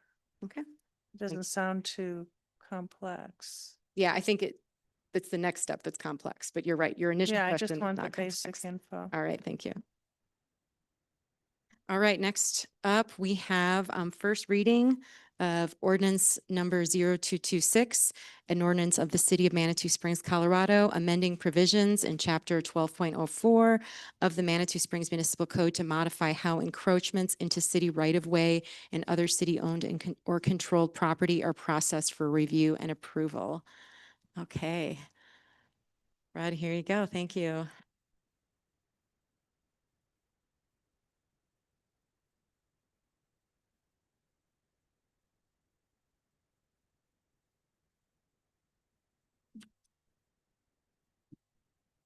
Hey, Mayor, thank you very much. For the record, Fred Rollenhagen, Planning Director. So this is the first reading of this ordinance. As you recall, or if you recall, we had a work session last Tuesday on this. And so I won't go into all of that detail that we discussed in the work session, except for what has materialized, what we've the changes that were made, and then also the overall purpose. So the purpose of this ordinance is to identify a method in the municipal code for the city to consider and continue to allow encroachments on city right-of-way or city property that are inadvertent and or have existed for a long duration. With that said, the proposed definition of an existing inadvertent encroachment is quote unquote, an encroachment into public property that exists due to an inadvertent and unintentional act of the current and or prior property owner. So in this current draft, all, as we had discussed during the work session last week, all inadvertent existing encroachments are proposed to be heard and decided by city council. So when you look at your draft that's in your packet, the section on existing inadvertent encroachments begins on page 11. So it's at the end of the entire Title 12. And this section includes submittal items. It includes a list of submittal requirements for applying for such encroachment. It includes review considerations for city council to review whether to approve or not approve that encroachment. It describes a process for doing that. And it also provides authority to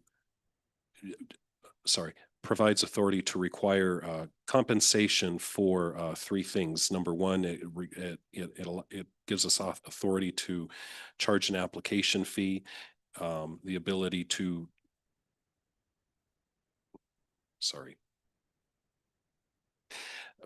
ability to charge fair market value for the encroachment or for the easement that's being conveyed, and then also charge for any consultant fees or third-party fees that are necessary in order for the city to review the particular application.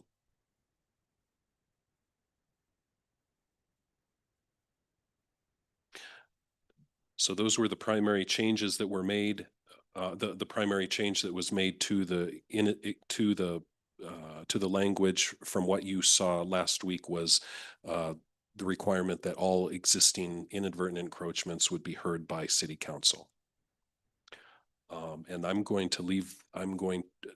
so you see, so there is for recommended action, recommendation is to move to approve on first reading ordinance number 0226, amending provisions to chapter 12.04 of the Manitou Springs Municipal Code to modify how encroachments into city rights of way and other city-owned or controlled property are processed for review and approval, and set a public hearing for February 3rd of 2026 at 6 p.m.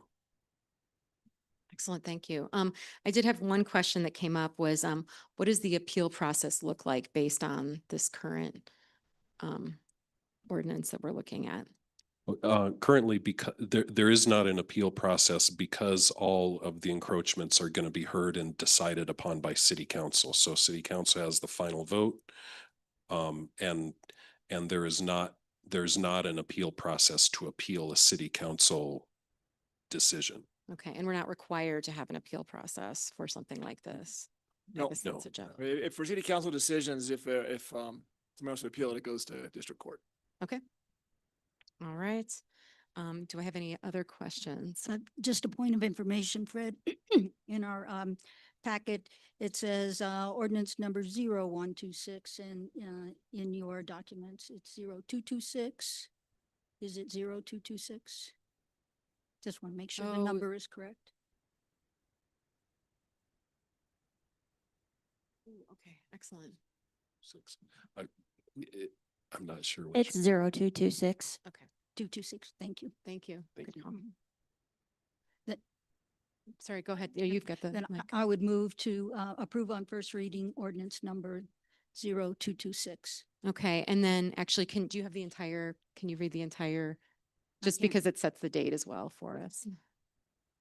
Move to approve on first reading ordinance number 0226, an ordinance of the city of Manitou Springs, Colorado, amending provisions in chapter 12.04 of the Manitou Springs Municipal Code to modify how encroachments into city rights of way and other city-owned or controlled property are processed for review and approval, and set a public hearing for February 3rd, 2026 at 6 p.m. or soon thereafter as the matter may be heard.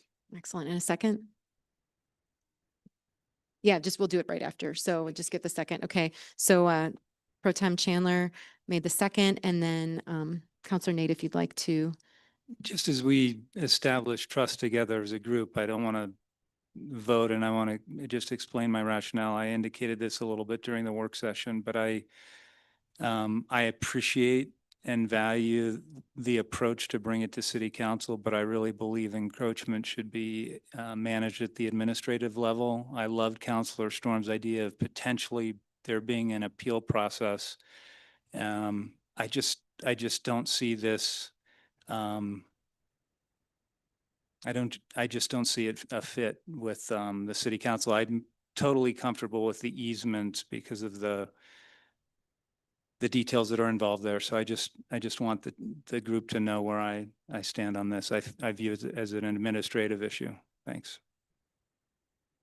Yep, Counselor Shada. My comment on that is if it's an administrative issue, there's no way anybody can appeal this because there's no visibility. Okay. So to me, these things that just get approved down here at City Hall without a posting, okay, and that type of thing does not avail the public of an appeal process. Can we recommend to have an appeal process built into the administrative protocol? Is that what we're recommending and advising as a city council?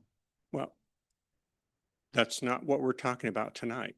So I'm saying if the idea is that we believe there should be an appeal process built into the administrative process, that's something I could get very comfortable with. Right. And how that's handled. So I'm viewing it as a recommendation around an appeal process. And that's where I was saying with Councilor Storm, I really like the concept and Julie raised this, the due process. I love that.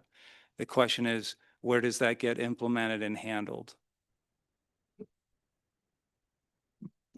Counselor Wolf. Communication thing, when you're talking about administrative process, I'm not sure you're both talking about the same thing. I think if I remember from last time, you wanted it initially to go to the planning commission. Is that correct? I was just trying to find a sweet spot of the concern. It's administrative process. To me, that means, like one of the staff employees of the state, of the city decides. And I can't imagine appealing an employee's decision. I mean, we've never done anything like that, but there are plenty of our laws where, as you know, the planning commission makes either a decision that can be appealed or they make a recommendation.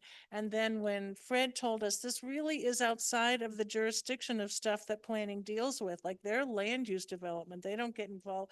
They don't get involved in this stuff. But but for purposes of your discussion with each other, I think I appreciate it. you said administrative, and maybe if you meant planning commission, then that's different. And I really appreciate this, Councilor Wolf. Yeah, so let me clarify. So during the work session, I was trying to think creatively to balance your concern, which I think was a very good one. And I proposed the idea that maybe the mechanism could route through the city planning commission. Councilor Storm raised the idea of an appeal. In thinking about this more, though, I have perfect confidence and faith that, to your point, city staff, I'm using the term administration or operational, can handle it. And the appeal process, how that would potentially get integrated in there, is something I think should be thought through. But that's all to say, I wanted you all to know sort of where I stand sort of philosophically. I just generally feel that an encroachment issue, I don't think I'm partial to it not coming to city council. May I ask questions? Sure. I have questions. I don't know if this is a question for you, Jeff, maybe. 'Cause to me, I'm reading conflicting things within the same packet here. So I'm looking at 20.04.050 minor encroachments, license agreement required. It is 26. Oh, maybe yours is different than mine. Sorry. page 3 of 12, and it's page 226. So, yeah, do you already know what I know where you're coming. Yeah. Be asking. So I think when Fred was talking about the approval process, it was for the inadvertent existing encroachments. Right. I mean, or the process to go right to city council. City council under this current ordinance approves them. But there's other kinds of encroachments other than the pre-existing and inadvertent ones. There's temporary encroachments that are going to be 90 days or less.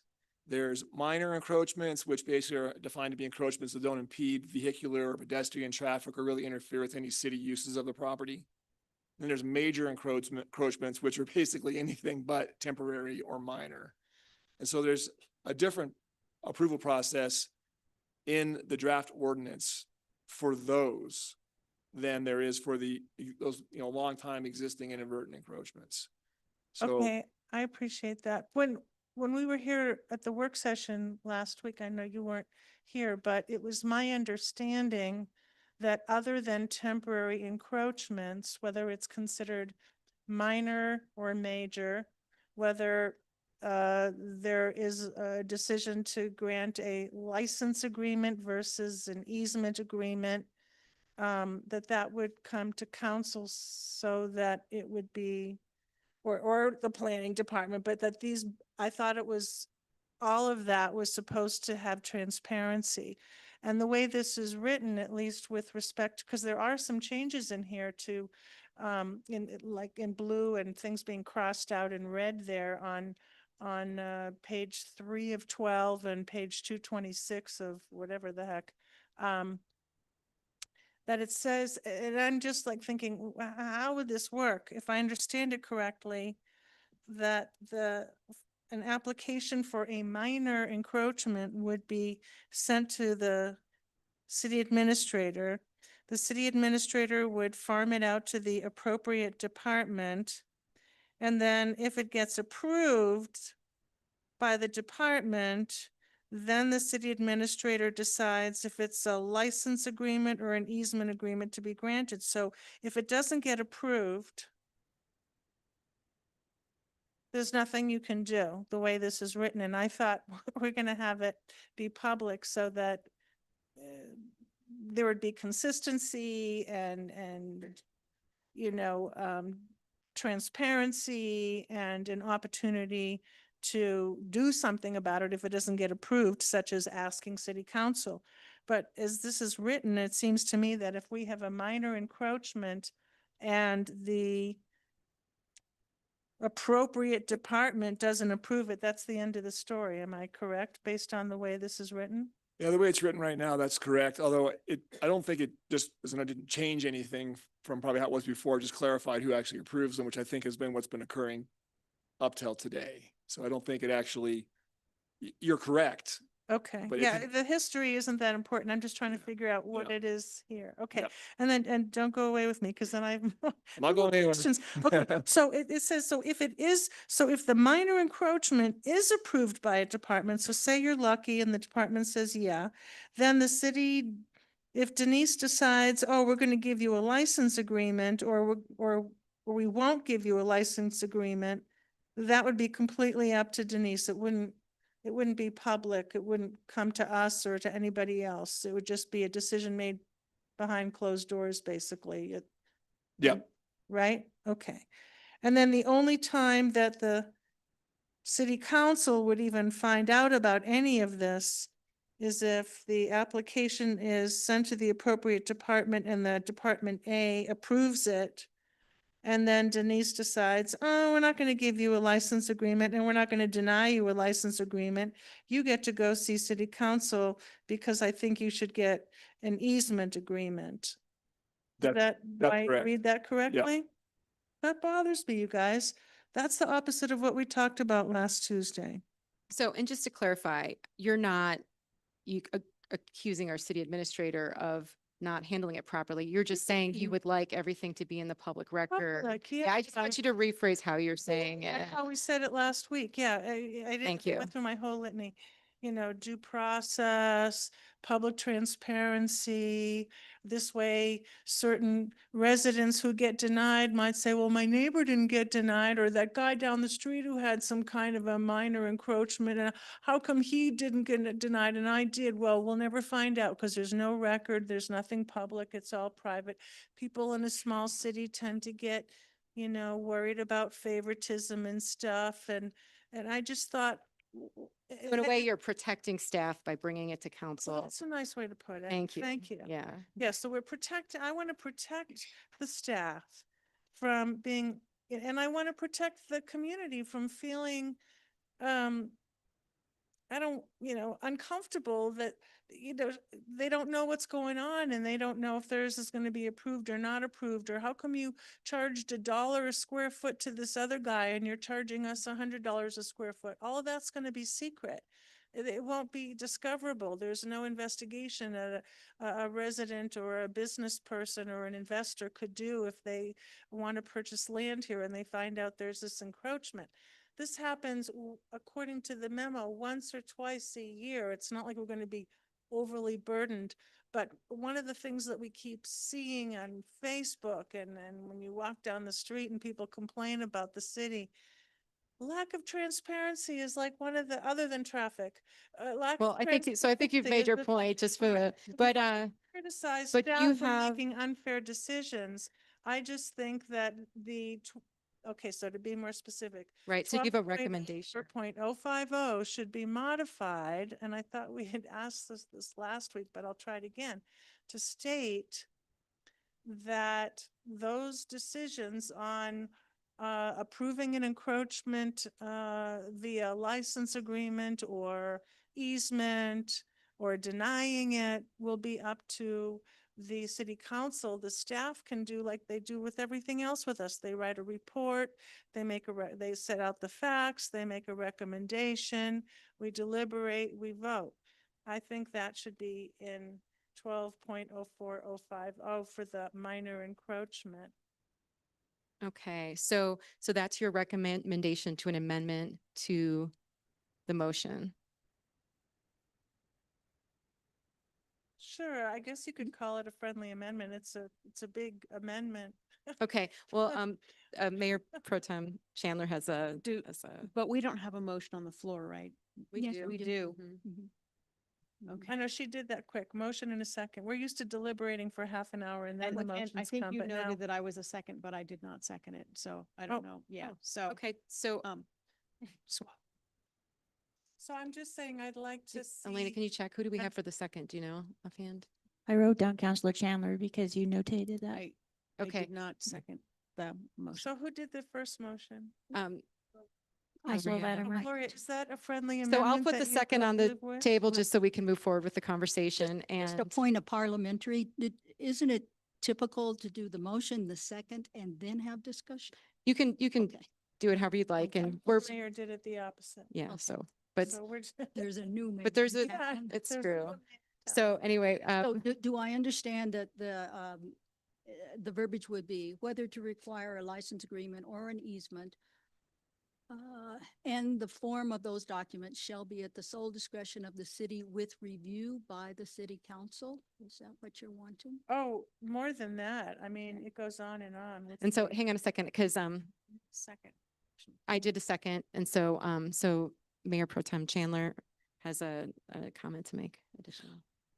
Well, I just wanted to say, and I didn't have a chance to go back and look at the audio, but it was my understanding too, after the discussion in the work session, that all encroachments, with the exception of minor encroachment, or, I'm sorry, temporary encroachments, thank you, would be under the purview of council.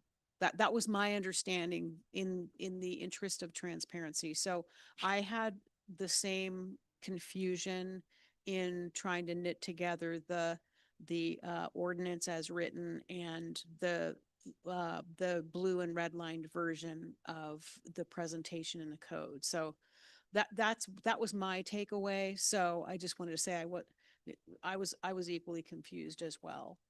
And that's why we do a first and second reading, so. Yeah, so that's great, Just, yes. certainly. Thank you.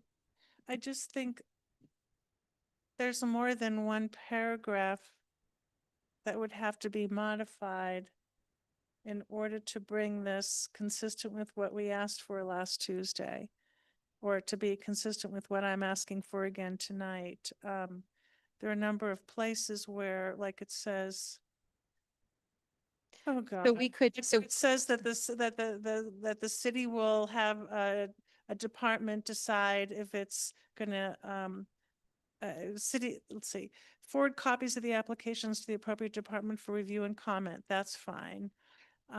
Upon approval, they're here, so paragraph 2C2, so 12.04.050 C2 would have to be modified because right now that paragraph only applies if the department approves it. And it would have to be changed to say, after the appropriate department has reviewed and provided comment, then it shall be brought before city council, rather than it only comes to us if the department decided to approve it. So I just think it needs to be reworked, and I'm sure that Jeff understands what we're saying. And I think Fred as well, probably. If there's a majority vote, but I don't think we can necessarily parse out each little sentence that would require modification. And I would agree with that. I think that if staff understands where we're headed and if that's the majority. then we can move forward. Yeah.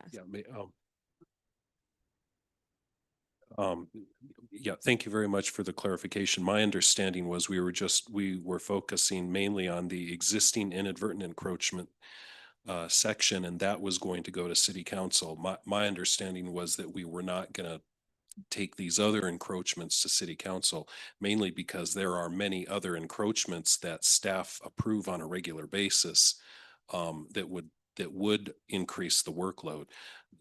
As an example, Public Services approves encroachments for utility work and work routinely in the right of way, which my understanding is they use the authority in Title 12 for that.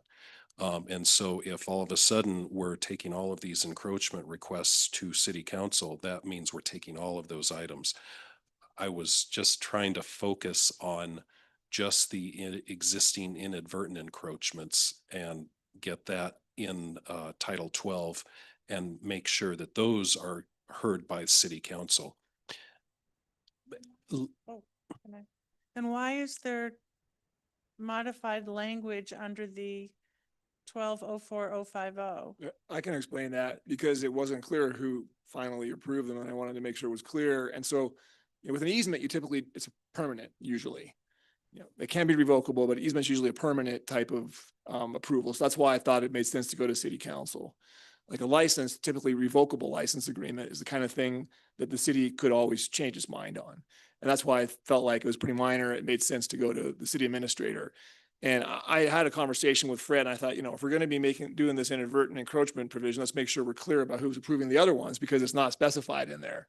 And you guys have been, that's why I was mentioning earlier, this is what's been happening for years. And I don't know how many, I would say there might be dozens and dozens of right-of-way type work. Maybe I'm wrong with Manitou, but maybe I'm over exaggerating, but a number of sort of right-of-way type things that happen all the time for installing utility. I didn't think city council would normally want to see that. So I see. And that wasn't really spelled out in the memo. So that went over my head. I didn't realize you just threw it in there, but it wasn't.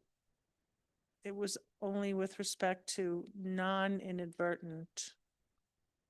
So right now, if it's a major inadvertent or a minor inadvertent, either way, it's coming to council? Yeah.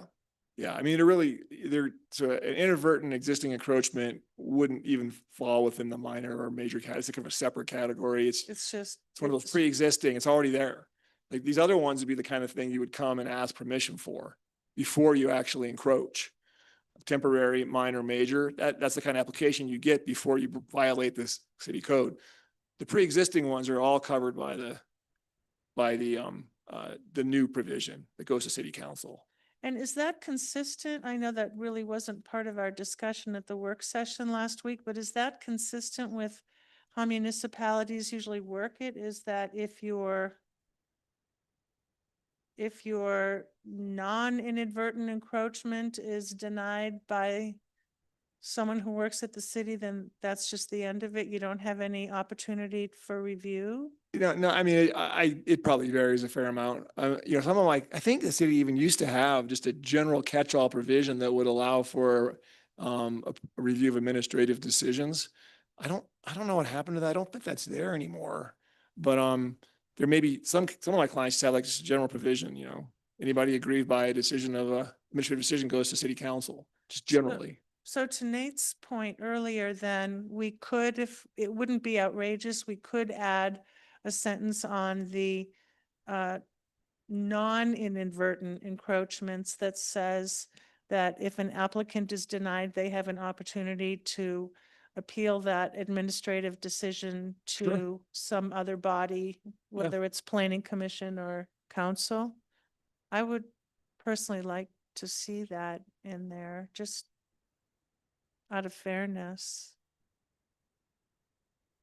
But that's maybe a different motion from what you're making then. I don't know if we're going to piecemeal this or how you want to do it. I would accept that as an amendment if you can find a way to state it. Then I would propose that as a friendly amendment. And is that okay with the second? So just to clarify, it is verbatim what Gloria read earlier with the addition of an appeal process for these other encroachments. Is that correct? And we'd have to specify whether it's appealed to the planning commission or whether it's appealed to the city council. If Okay. it goes to planning, it's a little more involved because then usually if you don't like a planning decision, you can always appeal it to city council or it could go straight to city council. Well, and this isn't typically something that would go to the planning commission, so then we'd be changing their Anyway, purview. So it just comes So straight we to need to, council? right, Okay. that's, well, I then think, we what we'd have be to make asking. part of friendly amendment is that it could be appealed to city council if they're unhappy with the outcome from staff. Okay. Is that okay with my second? I'm the second. I'm comfortable with that. And then, yeah, let's call the question. Let's vote.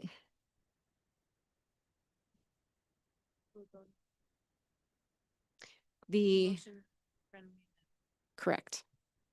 And this is just the first reading, so we'll have a second reading as well as public comment at our next meeting. Motion carries unanimously. Right. Ooh. Yeah, we're getting there slowly but surely. Okay. Yes, thank you, Fred. I appreciate it. All right, here we go. First reading of ordinance number 0126, an ordinance of the city of Manitou Springs, Colorado, adding a new chapter 3.55 to the Manitou Springs Municipal Code to implement a cost recovery mechanism for emergency and non-emergency services provided by the Manitou Springs Fire Department. Fire Chief, good to see you. Hello, my name is Keith Buckmill. I'm your fire chief. You had the packet. We had the first work session discussion on this. I really feel strongly that we should keep moving in this direction, and I think that we can make quite a benefit on the other end of our responses to traffic accidents. Yes. Sorry. Keith, the devil's in the details. What's the fee schedule?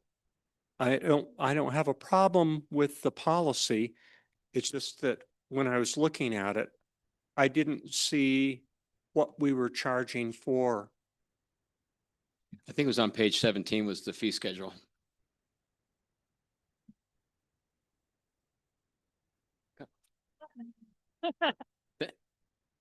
Well, John, that was in the work session packet. okay, but that's my problem, is that this is first reading, okay? And for the public not to see that, they don't know to go back and see that in a work session. So it's just a procedural kind of thing that, to me, when we have first reading, the public is notified of they're given the opportunity for two things to review what's going on. So that's just a point of order that I'm making, is that that's not here. Okay, and you wouldn't necessarily know to go back into a work session to go find that. Okay, so I guess for people who are here, I mean, and who are listening, can we go over what that means in terms of the fee schedule? What are we charging for? So give some examples maybe. In other words, you know, if you show up, you know, at somebody's house and you're not transported. So that's all we're charging for currently is traffic accidents. We're not charging anything for structure fires. We're not charging anything for rescues. We're not charging anything, Okay. even though that could be in the future part of the fee structure. So yes, there's a base rate for a traffic accident, and then Okay. it goes up from there. So, and I'm sorry, I don't have that number in front of me either. Okay. What that means, Counselor Shada, is there's a base rate, and then if it's that turns into a hazmat, there's more than that. The only ones that we're billing in this ordinance are the people that are at fault. We're not billing, if there's two vehicles, we're not billing each one of their insurance companies. Okay. And then if the insurance company chooses to not pay for some reason, we are not going after the owner of the vehicle either. So Okay. this is strictly just between us and the insurance companies. Okay. So I guess, to me, I also would also just beg that this ordinance be titled correctly so that later on, things don't just sneak in through the fee schedule, okay? So that people know what's going on here. So do you see what I'm kind of saying? I'm gonna say, can you clarify that? Well, if we're talking about that we are doing this ordinance to do only the recovery for auto accidents, right? Is that the intent? Okay, then I guess I'm suggesting that that's part of the ordinance, okay? And that we talk about that that's exactly what we're doing, as opposed to this rather broad title, which appears to be that we can do cost recovery, for what this title's pretty broad. Okay. And so when I took that title, okay, and just Googled other cities, there's a whole bunch of devil in the details in terms of what the heck they're charging for. And not everybody's all really transparent about what they're charging for. So it just kind of clarity in terms of what we're doing and the intent. So if we want to go back to the work session, okay, in terms of what we're doing. So I guess what I would hope is that for second reading, okay, that we bring the fee schedule, okay, as a part of the packet, okay, and that that we're specific about what we are intending on doing, and that this isn't going to give us some broad thing that later on, because I know how that fee schedule gets adopted all the time and stuff keeps sneaking in and sneaking in and sneaking in. Okay. And suddenly the next thing you know, we're charging for if you guys show up and we just put a little Band-Aid on you and you drive off. No, Yeah, I think those are, those are great. But Yeah, but those are great points. So do you want to make a motion with that? Can you tie Well, that into? I guess I'm comfortable on first reading. I guess what I'm trying to do is just beg that we clean this up for second reading. Okay, so that we have the fee schedule so that somebody who would visit the packet can see everything that's going to happen with this. And that if there needs to be some clarification in the title and the whereases, that we're talking specifically about these Vehicular, accidents yeah. that you guys are talking about, so that people, I guess what I don't want to happen is that people think that we're passing this ordinance, and then later on, if you call for assistance for 911, okay, and it's just because your neighbor fell, that then people are thinking, oh my gosh, now there's going to be a $900 charge, because of this and the whole 9 yards. See what I'm saying? Mhm. That things would kind of sneak in the fee schedule. So if we add vehicular accidents to the Exactly. ordinance and the Exactly. title, and then if we include the fee schedule Exactly. for a second reading, Exactly. you'd feel comfortable. I'm just That's trying to And clarify It so can that be as this, Exhibit A. to because the when I took amendment. this thing here and I thought, okay, how do we compare with other communities? Then I realized, oh my gosh, boy, the devil's in the details here in terms of with this broad of swath. No, And if that's what we're intending on doing, then I would hope we would limit this ordinance to what we want to do. Okay. So yeah, John, if you can tie that, so can you just, and then add to that? Well, Oh, I sorry. guess I don't know how to fix this other than I understand what you guys' intent is. And I guess what I'm hoping is that you will clean this up for second reading. I just beg of you. I don't know how to, I guess I don't have the exact words. Yeah, I can jump in. Thank So you. First of all, yeah, I mean, you identified an issue that I kind of thought city council actually wanted, was an ordinance that gave you authority to allow the department to charge for its services, depending upon what you decided on a yearly basis per the fee schedule. But it sounds like you do not want that. You want this to be limited to Well, exactly what you're okay. authorizing. So we can have that discussion. I guess my preference would be, is that the ordinance would be very narrow, okay, as opposed to broad, because of exactly what I said, this sneaking thing where suddenly there's all this stuff that just keeps happening in the fee schedule. And we go through this fee schedule all the time where the fee schedule isn't really showing from a red line standpoint in terms of exactly what's changing. And we have these discussions all the time about it. So I'm just sensitive about what we're about ready to do. And I actually would rather us not have the appearance that suddenly people feel like that for minor things, that they can't call for assistance because they're afraid they're going to get a $900 charge that's snuck into the fee schedule somewhere. You know what I mean? I would rather us as a community be generous with our response and not have people think, oh my gosh, I don't dare call 911 for the Manitou Fire Department to come out because we're going to get whomped with some sneaky fee charge that suddenly just, because we don't have a public hearing with those kind of things. They are done by resolution. They just get stuck in there. Okay, there's not a lot of notice that people understand that. So that's just a sensitivity I'm talking about. I think that's a good point, but sneaky sounds like we're doing it intentionally, but that's all right. Here we go. Counselor Nate. Oh, sure. Counselor Storm. Two questions. If we attach a fee schedule to the ordinance, how often are those costs adjusted by the company that we've hired for charging them, right? So we've got an outside organization that's doing the billing for us. So the question would be, do they do an update on that every year? And if they do, how do we account for that in the ordinance? I might jump in there. So, I mean, you really wouldn't attach the fee schedule as part of the ordinance. The fee schedule gets done by resolution, usually annually by city council, but you can always change it anytime you want. And the fee schedule is what the other third-party administrator is authorized to charge. They can't charge more than you approve. Yeah. Counselor Nate. I really appreciate Counselor Shada raising this. I raised a similar concern in the work session, so I'm going to look to Chief to help clarify. My question, Chief, if you remember during the work session was, does what we're discussing here, leveraging our insurance program in a different way, is there any downstream impact to residents? And you described a couple situations, someone gets in an accident.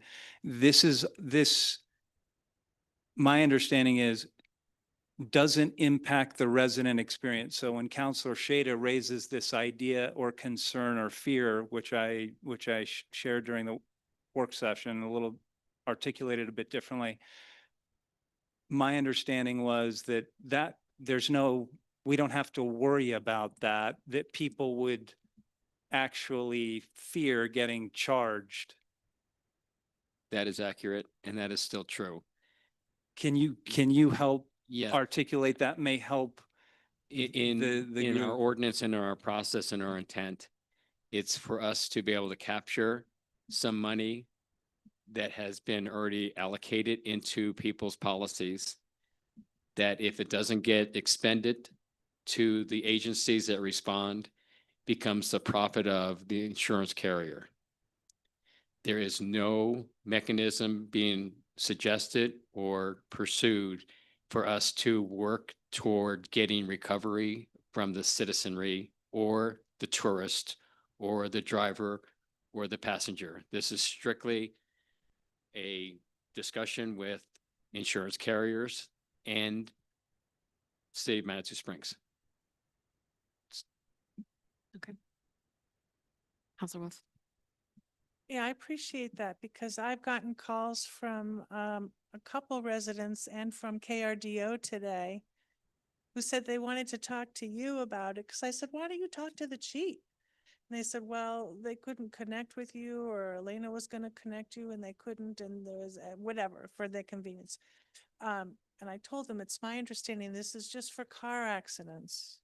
So under 3.55.010 purpose, The purpose of this chapter is to capture a portion of the cost of emergency and non-emergency incident responses. I think we can say vehicular incident responses or incident response services, or put the word vehicle in that section and make it clear, because this was covered by KRDO today. It was covered by the Gazette today. Everybody wants to know, where does it say that this is just for car insurance people to be paying and not the little old lady next door who doesn't want to call 911 because she can't afford a bill if you come and help her when she falls down in the bathroom, you know? So that would be great. So As can you council- turn that into an ordinance, or can you turn Oh. that into a first reading or a Oh, motion, please? well, Oh, sure. Okay. You I you have don't to need to go do the through wording, every but you could just state, sentence. you could direct me to revise it to only apply to motor vehicle accidents. yeah, well, yeah, And include the fee schedule in the packet for next, not in the ordinance, but to the packet. just in the packet. So it's for Just for the That could just packet. be- The fee schedule will be included in the packet Great. next week because you have to approve it with this ordinance. Great. So But it will be a resolution that's totally separate Mhm. that will come with that. But connected, the people can connect the dots. Yes. Well, Great. if this isn't an emergency, I would move that we postpone this to a date certain so that we can have first reading on an ordinance that reflects that this pertains solely to vehicular accidents. I think it's very simple addition compared to what we've been Okay. doing tonight, don't you think? Well, I feel like okay, all our well other ones then- have been much more complicated. 3.55.010 purpose shall be modified to state as follows. The purpose of this chapter is to capture a portion of the cost of emergency and non-emergency incident response services pertaining solely, here are the new words, pertaining solely to vehicles or vehicle accidents rather, or vehicle incidents involving vehicles, let's do that, by the Manitou Springs Fire Department, and the rest of the sentence stays the same. The next part, no, I mean, we're gonna make it consistent. So 3.55.020, cost recovery. The city, it'll be modified as follows, the first sentence at least, the city shall recover the costs, and then we insert from vehicle insurance policies. Those are the three new words. Its fire department incurs,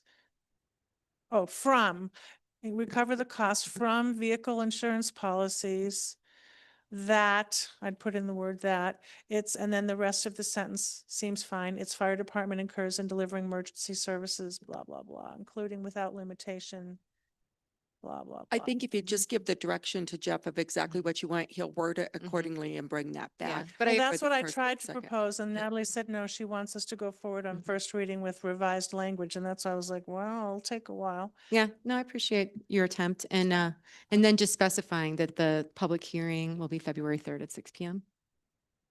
But we're back to postponing. No, that the second reading.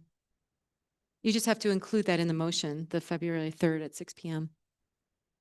Well, I haven't finished. If you want this Oh, to sure. be a motion to approve on first reading, then I need to identify all the sentences that need to be changed. No, because that's, we, Okay, on first reading, I move to approve it subject to it being changed Mhm. to reflect that only car insurance or vehicle insurance carriers will be liable for any cost recovery. How about that language, Jeff? You like that? Okay.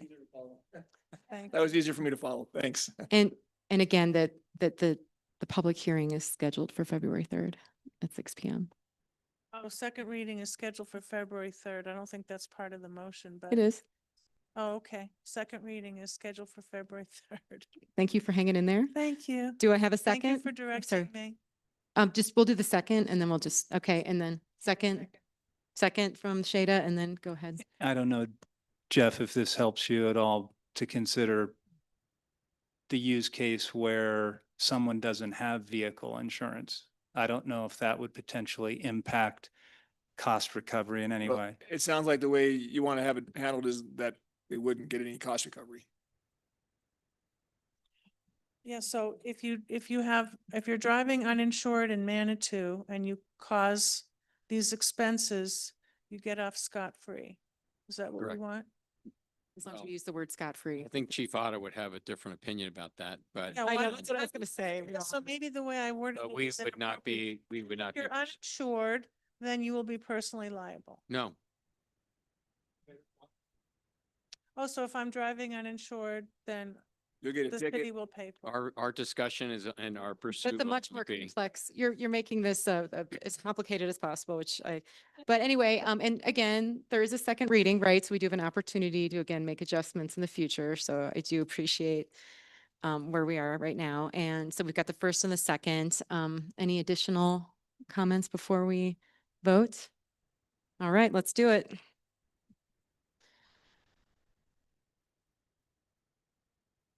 Motion carries unanimously.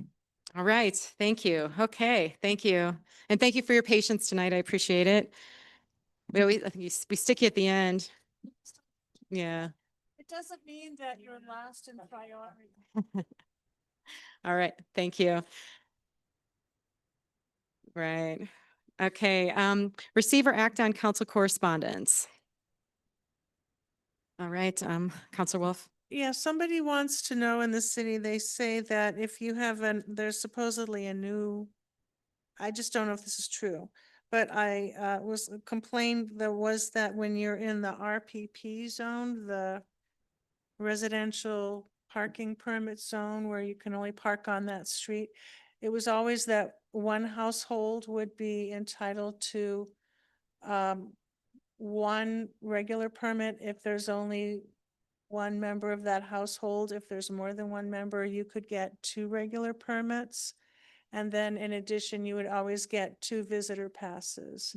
And the person who was inquiring about this and complaining about this said that now there's supposedly a new rule in the parking department that if you want to get a third visitor pass, like for Thanksgiving, you know, maybe you're gonna have more than two cars come for dinner or whatever it is, or a little gathering, you have to pay $1 a day now. And I didn't know if that was true. Is that true?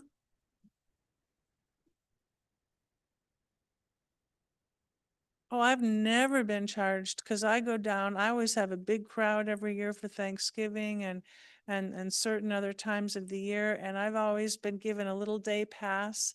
And they didn't know I was on city council, so it wasn't like special treatment. I've never been charged.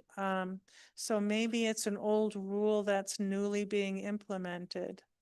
So if it's okay, we'll look at this right. and then we'll get back. And then Julie, if you could give us the person, we'll reach out to them and see what we can do to get. Yeah, they're all over Facebook with it. It's under Rick Hudson's thing. It also doesn't look good, you know, for us in terms of trying to promote our parking fairness policies, but okay, I just wanted that to be. Yeah, correcting Put out misinformation there. is important right now. So apparently it is currently legal to do that. I would suggest that we eliminate that rule. Okay, thank you for your input. Any additional? Yep. Pro-Tem Chandler. Yeah, on a positive note, I would just like to say that the experience I had having my new water meter installed yesterday was really pleasant. From the time I called to schedule the appointment to the time they came out, I just give them high marks for excellent customer service. It was easy, painless. They came on time, they were courteous. And so if you have not had your water meter installed, I highly recommend you do that.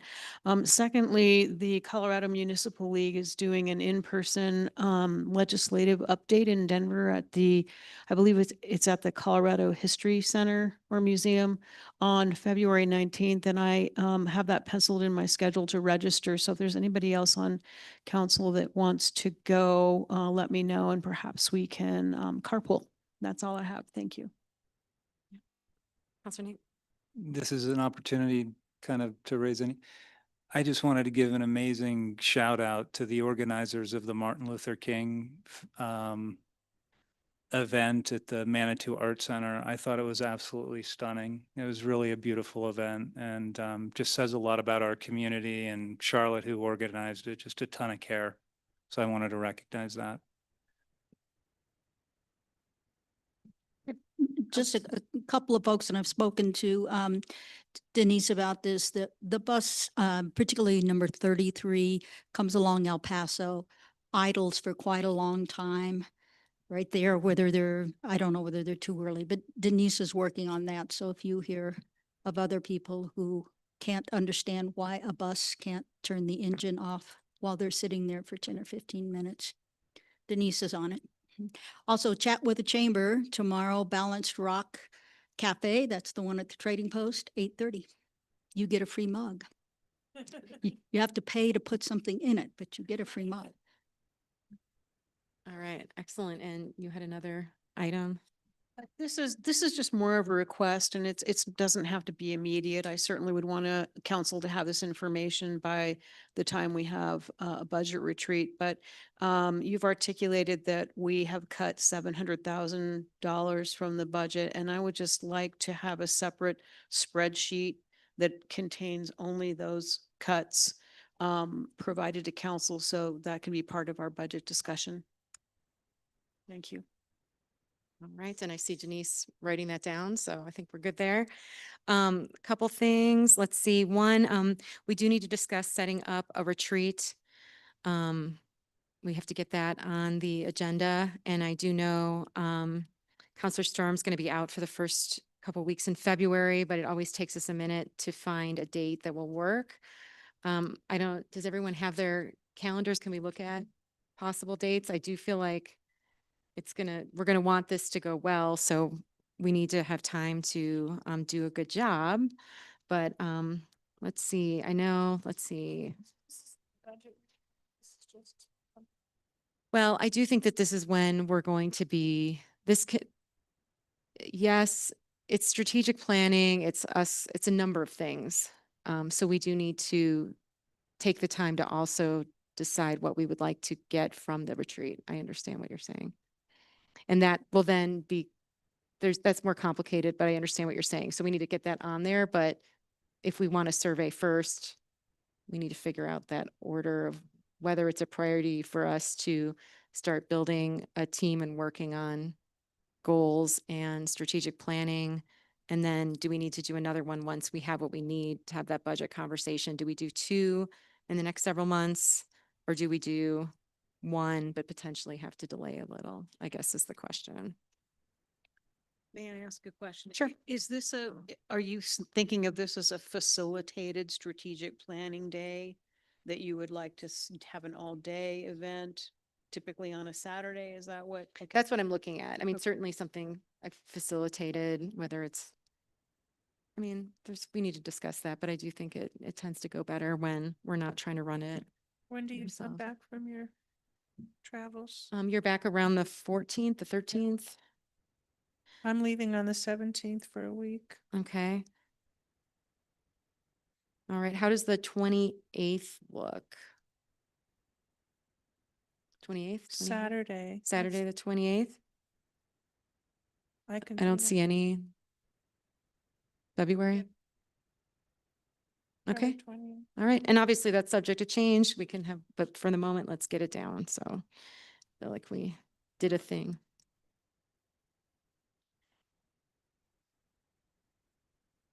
Yeah, what is the time? We've been doing it 8:30 breakfast, 9 o'clock start. In terms of the timing, how long, it depends on what we'd like to accomplish that day, which I would like input from all of you on what that looks So like. for now, but set aside a full day to be on the safe side, maybe? Sure. I don't.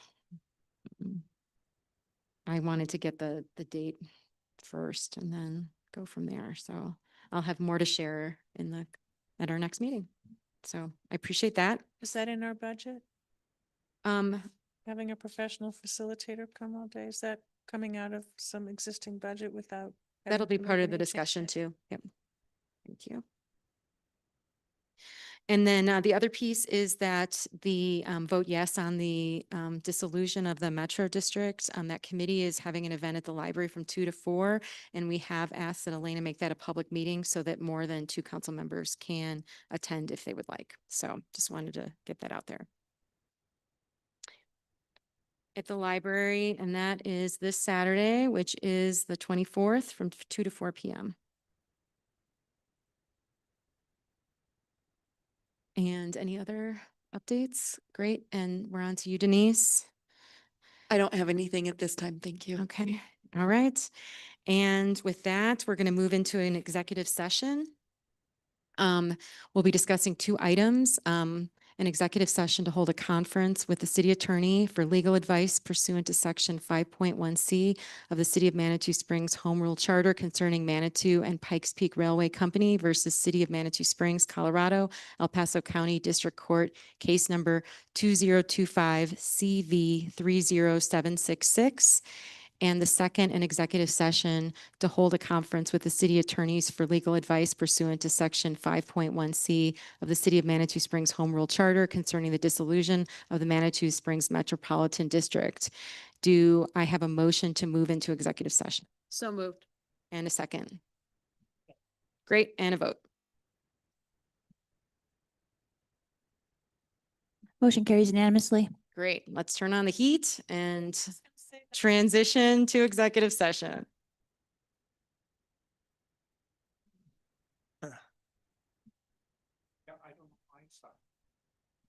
No, I mean, I've been sending them the same way for years.